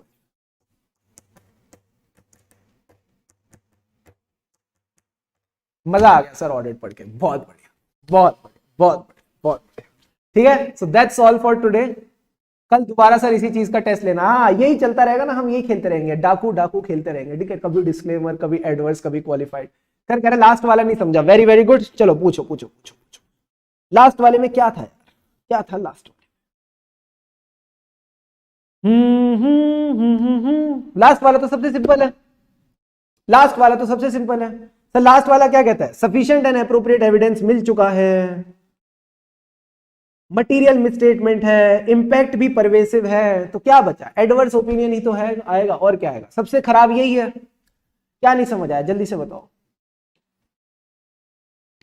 ठीक है, EIS SM कैसे कैसे प्रिपेयर करें ये नहीं पूछना, ठीक है, ये ऑडिट की क्लास चल रही है, मेंटरशिप सेशंस में इन सब सवालों का जवाब मिलेगा। सर मैं हिंदी मीडियम से हूं, इस बार इंग्लिश में ऑडिट की एग्जाम देने वाली हूं, सर थ्योरी को टैकल कैसे करूं? मैडम हिंदी मीडियम से इंग्लिश का सफर मैंने तो नहीं तय किया, ठीक है, पर हाँ मैं कोशिश यही करता हूं कि जितना आपको अंग्रेजी को सिंप्लीफाई कर सकूं मैं उतनी आपको करके देने की पूरी कोशिश करूंगा। कह रहे God is pervasive in nature, God हर जगह है, राइट। सर मेरे को व्हाट्सएप ग्रुप में ऐड करो, तुम अपने आप व्हाट्सएप ग्रुप में ऐड हो जाओ, बी इंडिपेंडेंट, आपके पास एक डॉक्यूमेंट है आपके गूगल ड्राइव में, वहां पे आप जाके ऐड हो सकते हो, ठीक है। All good, all good, all good, all good, all good. This is for the live students only. हाँ, गूगल ड्राइव वाले बच्चे मेरे को मत बोलना कि तुमने सर मेरे को हमको व्हाट्सएप ग्रुप में ऐड नहीं किया।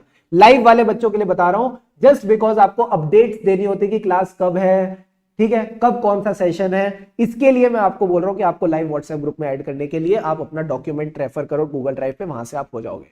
तो दैट्स ऑल फॉर टुडे दोस्तों, आई थिंक यहां पे सारी बातें आपकी क्लियर हो जाती है। किसी को कोई भी डाउट है तो आप मेरे को पूछो, वरना अपन चलते हैं। डन डनाडन done, all good, all good, all good, all good, all good, all good. चलो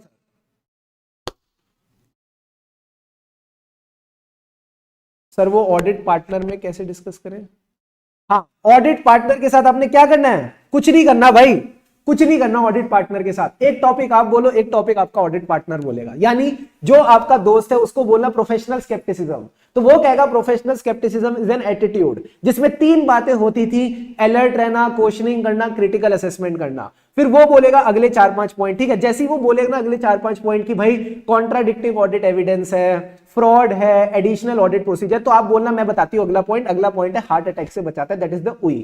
तो फिर आप वो उई सब बोलना, तो वहां पे आपको ये सारी बातें पता चल जाएगी, ठीक है। That's all that you need to do.